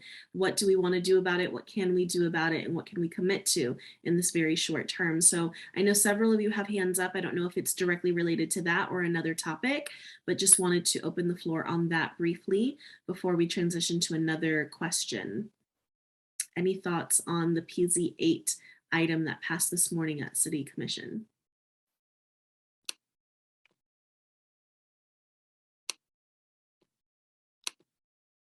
I see a lot of quiet faces. And I want to encourage all of you who aren't on camera, again, if you are able to, no pressure, but we would love to see you. Obviously, in a different day and age, we would hopefully be in person rather than virtual, but we thought it was better safe than sorry doing our first one virtual to try to maximize participation. But it just adds that little bit of human touch and warmth to see all of your beautiful smiley faces. So any thoughts on PZ8, folks? I know it's a tough one and we're kind of up against the wall here. I see Adam has thumbs down. Do you want to comment on that, thumbs? Yeah, I don't know. It was predictably disappointing, I guess I would say. I was looking at a map of the various census tracts that have, more than 20% of the households have zero car. And it's like goes way outside of the boundaries that they delineated, that they carved out in their exception to this. So I don't know. I'm disappointed. I wish staff had, been able to get up and challenge them. I know that they've been fighting behind the scenes, but and it's just really hard. I don't know. Yeah, I think that's a very wide shared sentiment here. I see Megan dropped a notice in the chat about a convening that's happening. Definitely want to encourage all to come out to that. So seeing no other comments on the PZA, we'll continue to brainstorm on that. I'm adding it to the agenda as something for short term to take a look at while we think through, long-term zoning strategies that will be conducive to our priorities. So in order of hands, I think I saw Zaina, Camilo, Doug. So we'll do that and keep the conversation going. Thanks, May. And just thanks to everyone who's presented. This has been really fascinating and helpful. So this is Zaina of the Miami Worker Center. This is a question for PHCD. So I know there was a brief presentation. We've had a lot of tenants in our base who are on Section 8 losing their vouchers because they're unable to find a unit also within their price range with the skyrocketing rent. And so I was curious about municipal interventions for Section 8 tenants. Has there been consideration of a specific fund for Section 8 tenants to subsidize and add additional resources for Section 8 tenants to access to be able to have, more income that they can demonstrate to be able to access rental units? Just curious about what interventions for Section 8 tenants specifically. Yeah, this is George. That's a great question. And one of the things we're looking at is potentially changing the fair market rent to allow voucher holders to be able to qualify. Because right now, to your point, with the massive rent increases, most of the market's completely unavailable to them. So that is one tweak we can do, and has to be closely monitored. We're working behind the scenes to implement that now, so bear with us. But we hear you, we're getting constant calls. It is a big issue. Was there anything you wanted to add to that, Clarence? Thanks for joining. Sure. Just for the benefit of the group, we have looked at the payment standard, which was a little lower than the regulation allowed. So effective May 1st, we will be increasing that payment standard to the 110% of FMR. So that'll give those residents that are searching that extra boost to maybe help them find a place. Thanks, I appreciate that. So next I see Camilo's hand, then Doug, then Cornell. And I see there's a couple of questions. I see your question, Michelle. I have something that I'll comment on that shortly after Camilo, Doug, and Cornell. Go ahead. Thank you, May. Thank you, everyone, all presenters. This has been a really great presentation. Great to see so many new faces and old friends as well. To the question of strategy, I do believe most people, if not all people on this call, have been working in coalition with Catalyst Miami and some of the other partners here. I think that our approach has been very much piecemeal, going policy through policy, program by program. And I believe that this housing summit can present an opportunity for us to show up as an organized front to try to address many things at once and create an ecosystem or sort of environment which favors housing for community members, right? Not for developers, not for real estate. The vast majority of these commissioners have received money from real estate. They have received money from developers. And that obviously works to our disadvantage. So I do think that we should organize ourselves to be a part of this summit, and then also that we should be in contact with the mayor's office to ensure that our participation is meaningful and that could lead to policy changes, to real investment and real solutions, that don't just look good on paper, but that have an actual impact in the lives of people who are being most affected by the rent increases and this absolute madness. And if you have read some of the studies, it's only getting worse. Like they're projecting the next 2 years as far as rental increases and unaffordability to just basically to get worse. From the war in Ukraine to fuel being more expensive to people moving to the state. It's all these things just coming together to create the perfect storm. And it's not a good storm for us. So I think that this summit is a really great opportunity. We should organize ourselves to be a part of it. And then also we should maybe work with the mayor's office to ensure that our participation is meaningful. I love that. Absolutely agreed. One of the objectives of SFCDC in convening and hosting spaces like this is to try to address that fragmentation that you mentioned, and I know George mentioned it as well. We do consider ourselves cross-sectoral, and we're really trying to drive that strategic alignment so that we can build power through unity, right? Through consensus and making sure that we cover all bases. I think we can each have our own lanes as organizations and advocates, but working in concert so that we are moving forward together in the right direction that our values dictate. So I appreciate those thoughts, Camilo.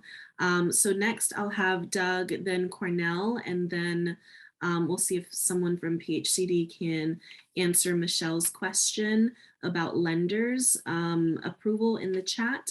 And then we'll go from there. So take it away, Doug. Yes, I just wanted to reiterate what Jamie Ross was saying about the urgency of this $500 million of ARPA funds that can be used for affordable housing.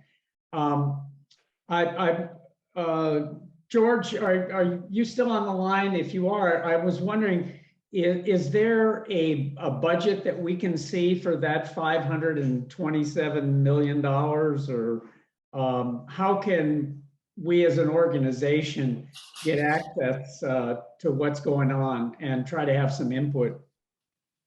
Yeah, it's a great question. So what I can commit to is reaching out to our Office of Management and Budget to get an outline of how the money has previously been spent, what's allocated, what can we do going forward. So I'll follow up with them and we'll report back to May. Awesome. Okay. Yeah. Yeah, because I think Jamie is right. This kind of money doesn't come around very often, and we ought to be. In fact, I feel that should be our primary motivation, and it should be a priority for us right now, because otherwise it's going to be. It's going to go quickly. I know government will figure out a way to spend it, and we don't need money going to more golf courses or other uses when we've got people that are not housed properly. So, absolutely. Thanks, George. Appreciate it. Wonderful. Thank you, Doug. Cornell, go ahead. So, good evening, everyone, and thank you for the briefing. I want to bring up something, and George, I see that I'm looking at the summit agenda, and you asked for suggestions. We cannot continue with 1 in every 4 homes being bought by hedge funders and corporations off of Wall Street. This cannot continue. This needs to be a part of that housing summit. If you ignore that, if you continuously just look at it with a side eye, we have a serious problem. That's causing rents to go through the roof. That's taking away the opportunity for middle income and low to moderate income, the opportunity to own a home. And then the last 500 years in this country, property dictates wealth, which is why the corporations are buying up all the property. If you guys don't address this at this summit, believe me, I will be there so loud you will not be able to ignore me. I'm sick of government. I'm sick of departments ignoring this fact. Just in December alone, one hedge funder bought up 1,800 properties in Dade, Broward, and Palm Beach County. 1,800. That's a huge number. So now you buy the house. You turn it into a forever rental, which gives me no opportunity to purchase a home, ever. That's home ownership, land ownership is the first thing towards generational wealth in this country. You cannot continue to ignore this. This needs to be on the agenda as an agenda item, not just housing opportunities. I want to see it as an agenda item to be addressed. Well, I'm loving all of the enthusiasm and passion. I see George has a thumbs up, so I take that's heard, but I'll let him verbalize. Yeah, I co-sign. When I was at the University of Miami, I was mapping out those trends, and it's stark. Even before the pandemic, you have massive by land grabs by LLCs. Some were hedge funds, but also even smaller LLCs, and the grossest names, right? Big Money Rentals LLC, World Domination Enterprise LLC, Strictly Profits LLC. These are real companies buying up single family homes and converting them. Our home ownership rate has been in steady decline since 2008, particularly for Black and Hispanic homeowners. That is not lost on anyone in the mayor's office. But we have to really think through what we can do, because obviously like we're limited, right? It's a local government. It's a capitalist system. It's grossly unjust, but we have to figure out ways of moving forward, and we will have that conversation. George, I'm shaking my head because it's not limited.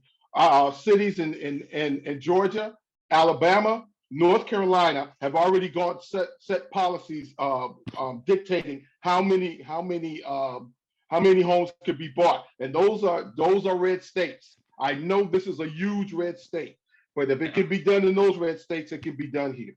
Send me the information. We'll look at it. Will do. I love it. I appreciate the passion. That's what this space is for. So very quickly, I see your hand, Maria Luisa. Before we get to that, I want to address Michelle's question, and I want to share my screen briefly. I dropped in the chat previously the agenda for today, and on the last page of it, you'll see the policy priorities with our agenda recap from last year before Sam and myself joined the team. And so the 4 priorities that we had were public land for affordable housing, homeownership opportunities, increasing home ownership maximum sales price cap, which we have seen, and then the CRA Bank participation as homeownership program lenders. And I think this is part of what Michelle's question is leaning towards. All of these we've seen significant steps forward, but I think we still have plenty of room to continue pushing forward on all of these fronts. You heard a little bit about the work that we're doing with Public Land for Public Good. You've heard about PALM and the opportunities that SMASH and Miami Homes for All are both trying to move forward in conjunction with several alliances and other coalitions. Last July, we saw some success with increasing the maximum sales price cap. I think right now it's still at 318, but it is formula based now, which is better than what it was before. But there's still work to be done on that front. And as of recently, we saw that there was updates to the guidelines that were published in March, if I'm not mistaken, as it relates to the homeownership programs. That was streamlining the applications and making some updates.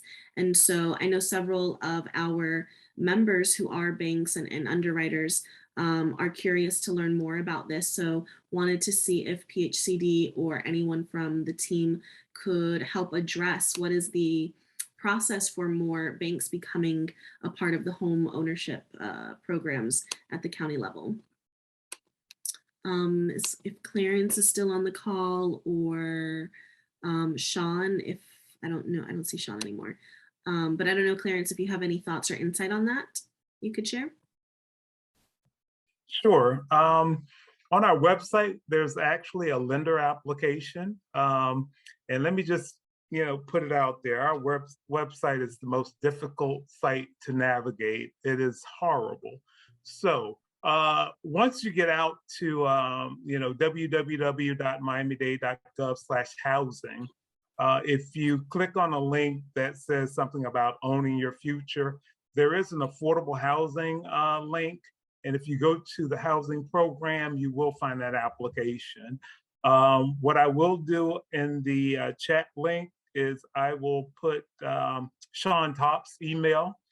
He can email the PDF application to any lender that may be interested. Okay, I appreciate that. Let me see if Michelle is still here with us. Michelle, did you have any more specific questions on that, or did that cover what you were looking for now?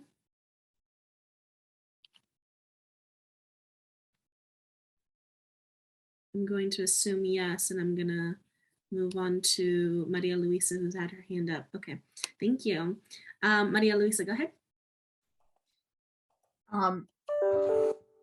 I wanted to follow up on Cornell's comment. I think he made an excellent comment, but I think there's a lot of emphasis I hear from different groups about rental.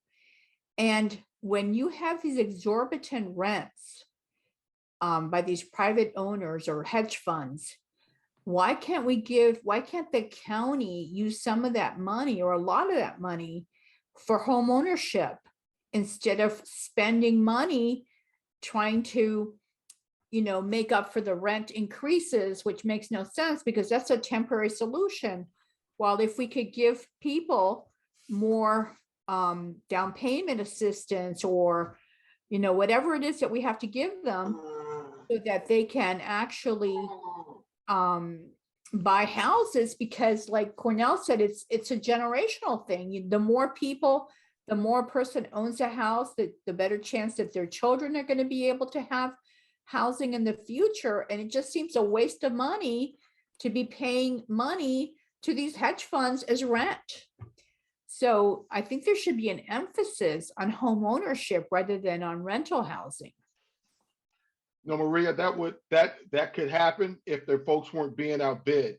I think in Kimberly's organization, they had a woman, they go through the training. Woman put in 8 different bids and was outbid with a cash bid every single time. So even with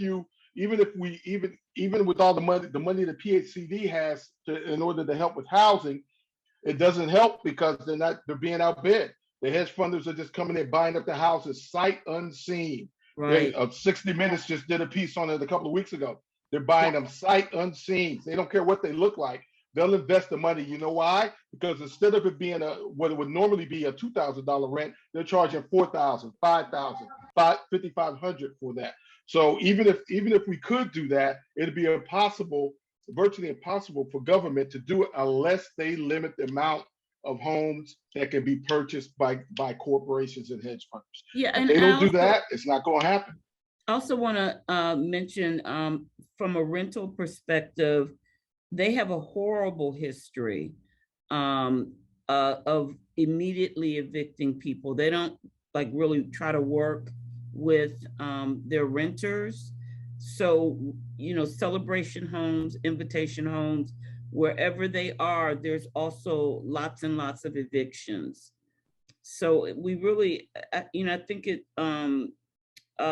Cornell, it's a brilliant idea for us to make this a priority and coalition around it and really figure out some ways to encourage legislative action. And I think it's going to take some real careful message crafting because, property rights and ownership is so core to the American personality. So to go against it's going to take a lot of work. Thank you for that. I appreciate it. I see Malika's hand. Yeah, I just wanted to say that, and I've always had this critique of the rental assistance program, although I do understand that we need it. I think that it incentivizes landlords to continue to have the high rents because we're paying the high rents. I think that we need policies to incentivize these rate hikes because it's not like these people are not making their money. It's not like these people are not making deals with the banks. So they're just really taking advantage of the situation. I think that if, like Michelle and Maria Luisa and Cornell said, if we put that money into home ownership, it will be a better use of funds, and we're literally fixing the problem once and for all for these families. I think policies that would incentivize these rent hikes would definitely work more than continue. And I do understand that we need to help people with their current situation, but I think that all of that should be done through policy. Those are really I'm sorry. Go ahead, is it okay? Oh, the thing that kind of concerned me about the recent rental assistance that went out is it can serve as an incentive for owners to raise the rent in order to attract people who have those subsidies or are eligible. It can be a driver to sort of artificially elevate prices up. It's it's really difficult and complex, but for some reason, that reason, there was something about that rental assistance coming out that unnerved me. I appreciate that feedback. And I see, Zaina, you had a comment about Kim's point as well, if you want to chime in. So certainly affordable housing development is a huge industry now. You'll also, just as Kim mentioned earlier, if you look at some of the top corporate evictors in Miami-Dade County since the onset of the pandemic, you'll find a lot of affordable housing developers on there. And so I think for us, everyone on this call, it's essential, and I really appreciated Cornell's points. If we're saying that the objective is to keep people housed, then we have to consistently connect affordability with the way renters are treated, the amount of decision-making power they have over their housing, the way that they're offered seats at the table every time decisions are being made about affordable housing contracts, and they have the ability to collectively bargain over their conditions with their neighbors. That is the only way to actually create the infrastructure where affordable housing is also a matter of keeping people housed, keeping people safe, which again, for us, they have to go hand in hand. One small comment I also want to make about the rental assistance program. I want to give all the respect in the world for the amount of very difficult work that so many people, even on this call, have lent towards rental assistance and supporting tenants to access rental assistance. I would not call that program successful. Certainly, I think those in Miami-Dade County have done as best as they could within some very difficult restrictions. Any rental assistance program that provides direct assistance to property owners and not tenants will never be as successful as it needs to be. And just so everyone is aware, the only way to access relocation assistance for tenants is they have to be evicted first and then find a way to access the program and apply for a new unit in that process of them being essentially houseless. So just want to keep emphasizing the points that we have to find ways to increase levels of landlord accountability, even as we're trying to grapple with really difficult questions around affordability in the housing market. You know, Zaina, you made a really interesting point about union collective action among tenants. And that might be an angle that if we can't get legislators to not allow them to purchase, to say anyone with X number of units would have to have organized tenant councils, similar to the way you have in public housing. And that might even serve as a disincentive to enter the market. I see Maria Luisa's hand and then Camilo.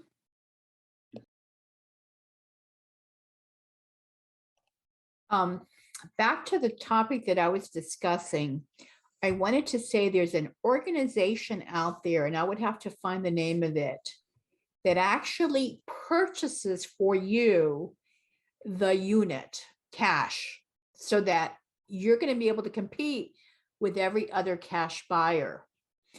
They will rent it to you and they will only charge you like 2 or 3% over the original cost after like 2 years. So the county could do something like that to create this wave of buying property instead of trying to give money to landlords, which makes absolutely no sense. Like everybody said here, that's an incentive to keep raising prices, keep raising rental rates.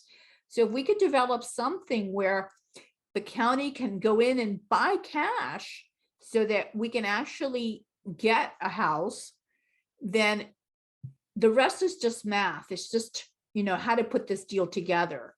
And well, I think CDFIs can do that. What? We can do that. We can do that, and we're looking for ways to do that. CDFIs can do that, and in some of the other affiliates, neighbor work affiliates are already doing it because they have the cash.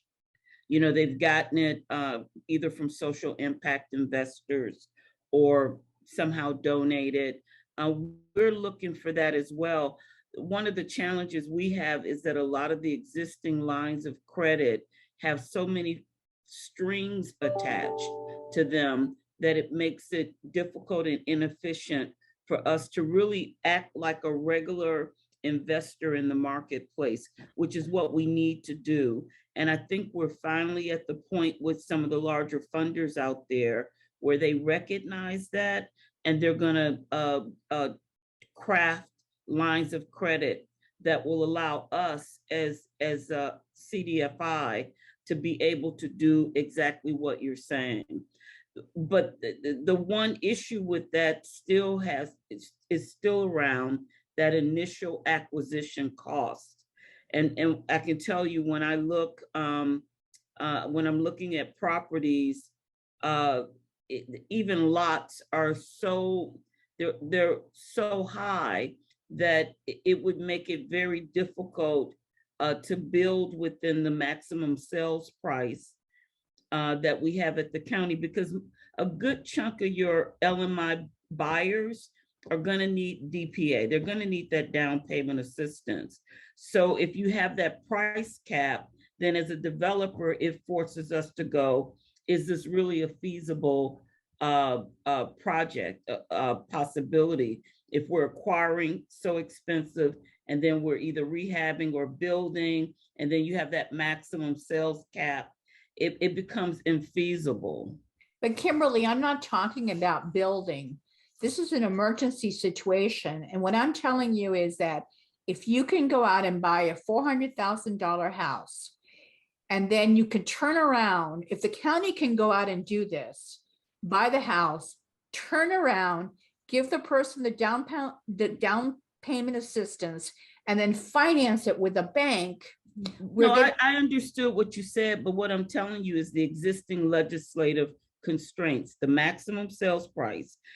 We buy properties, regular properties as well. And quite frankly, the nonprofit sector, we could do this faster than government would be able to do it. The challenge you're going to have is still the existing market dynamics. It's a 400,000 will help workforce, and I'm all for it. I absolutely agree with you. It'll help the people at 100 to 160% of AMI. A $400,000 mortgage with even at 2% is pricey. I mean, if you go back to that income chart that Smash that Adrian put up, you begin to see the population that we're working with. We're talking about people that can spend on housing between, say, $500 and $2,000 a month. And so we got to get we have to get properties where our sweet spot. It, quite frankly, it's about 100.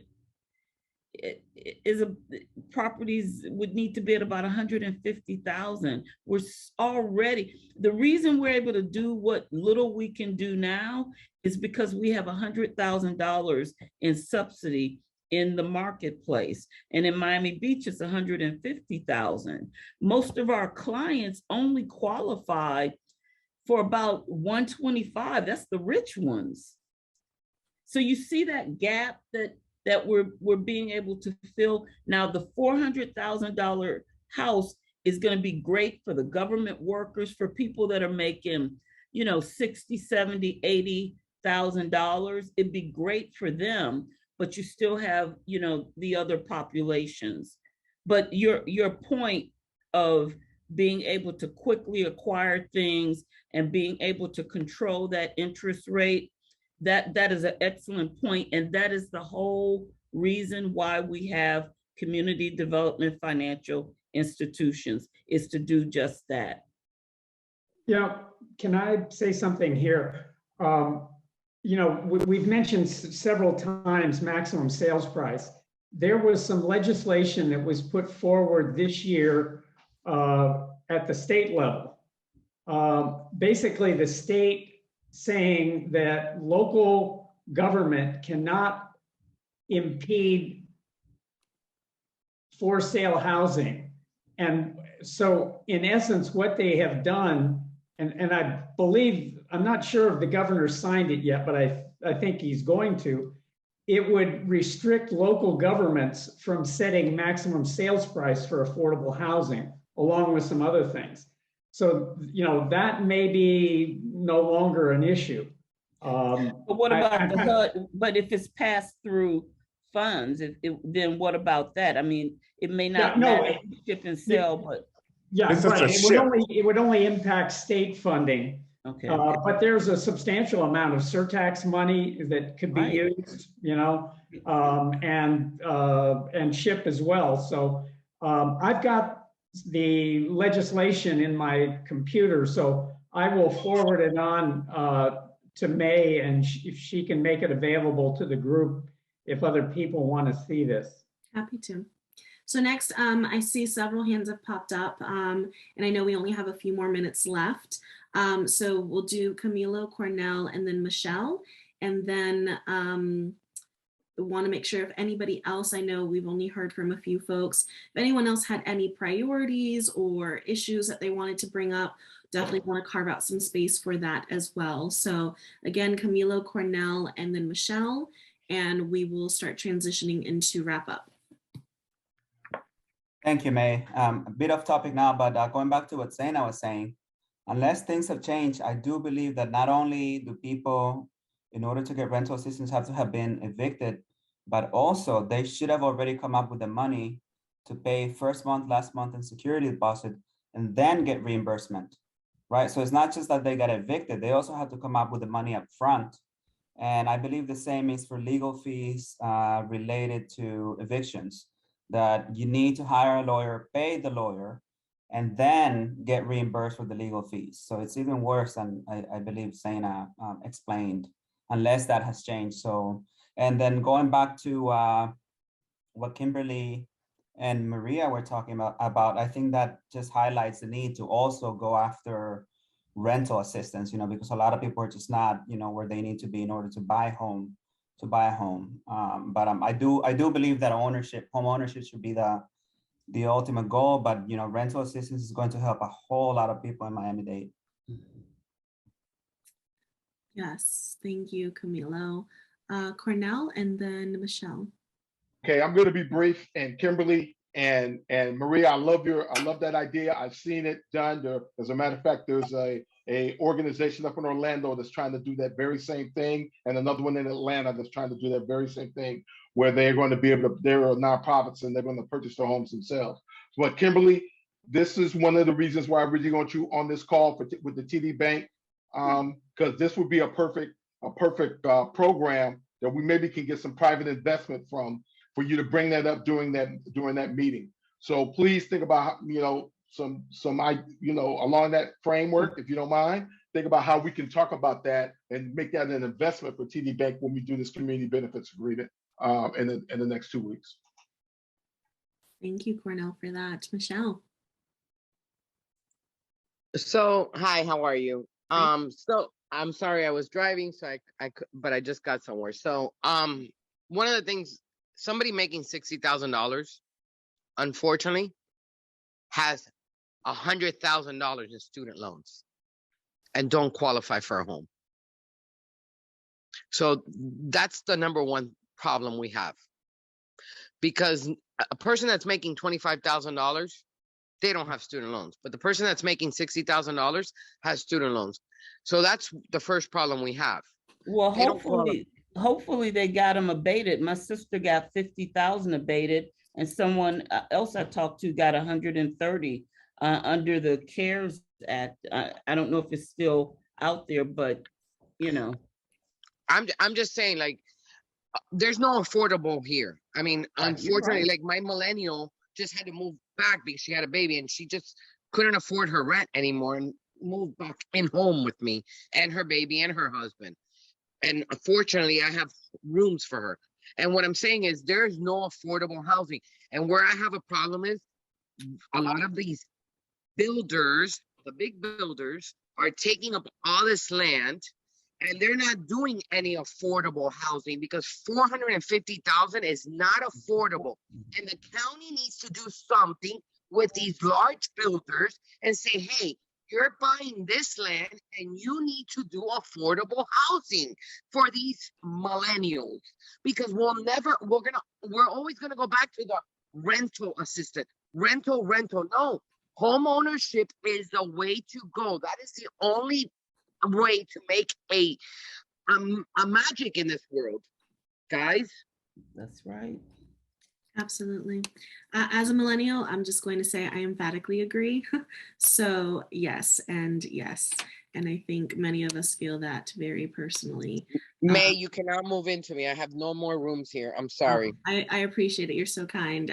Fortunately, I do have some privileges and blessings that I can count on, so I'm okay. But my heart goes out to all of these people that, you know, Zaina and Camilo and Adrian and David and others organize with on a daily basis who, you know, don't have the same things. Y'all see right here, I have these two lovely pieces of paper that, you know, allowed me to get paid a little bit more than, you know, some of my neighbors do up the street. I live in Little Havana. And it's unfortunate, but this is the society that we live in. And so, you know, our collective action and advocacy on their behalf and on our own behalf is very important and significant. So I appreciate all of the ideas and solutions that have been shared today. I think, you know, there's an undercurrent of frustration that I think we all share, of disappointment that we've seen both at the city, county, state, and even federal levels. And so what I'm trying to do, and what Sam and I will go back and commit to, is we're gonna share the recording with you all, but try to like start pulling out some of the common themes that we're hearing about fragmentation, about corporate buys, about you know, this challenge between evictions and rents, and pushing for more home ownership, and what is the sweet spot there, and how do we make that transition more feasible for folks. So there's a lot of different avenues here, but again, our intent is to try to drive as much strategic alignment as possible across the nonprofit sector, the public and the private, and anybody else who shares these values that I think many of us talked about at the top of the call, that, you know, housing is a human right. And we want to make that a reality here in Miami-Dade County for sure. So I see Clarence had to leave and he shared his contact information. For those of you who don't know, he is a part of leadership over at PHCD and has been there for many years doing wonderful work. So we're so glad he was able to join, as well as some of his colleagues. George and others, thank you all so very much for all the insight and wisdom that you shared. Sam dropped in the chat a link that we would love for you all to click very briefly. It's literally a 60-second survey on how we did today, how you feel about this space. Again, it's something that we're trying to do quarterly on the topic of housing. And each time we want to make sure that we come up with more concrete solutions and priorities that we can collectively advocate and drive forward. So help us help you all in this mission and in this effort, and provide us with the feedback. Feel free to be honest. They are anonymous, so I promise it won't hurt our feelings. It'll just make us better. Otherwise, I know there was a number of resources that were shared on today's call. Want to remind you all that we will be sharing the recap email later tomorrow. That has everything that was mentioned, all of the links, all of the other things that weren't mentioned that might be relevant that you might want to know about. There are several activations happening, rallies, protests on May 1st, on May 3rd, some other times in May as well. I'm May, lots of stuff happening for May. It's a good month. So we'll be sure to get that info to you and hope that you can plug in wherever you can. The last thing that I'll say is, again, this is a space that we usually reserve for our members, just because we want to make sure that we have the vested continuity of the people who are engaged and involved. This time we wanted to open it up for everyone, but many of you who are not members, we encourage you to sign up. Sam is our new engagement director. He's doing a wonderful job with our membership drive. He would be more than happy to provide all of the details on the different levels and benefits that we have. Feel free to shoot him an email or just click on the link, sfcdcoalition.org/join. And until next time, we hope that you all will keep stand in solidarity and keep up the great work that you do in your respective lanes as we try to make this a better place to live, work, and play.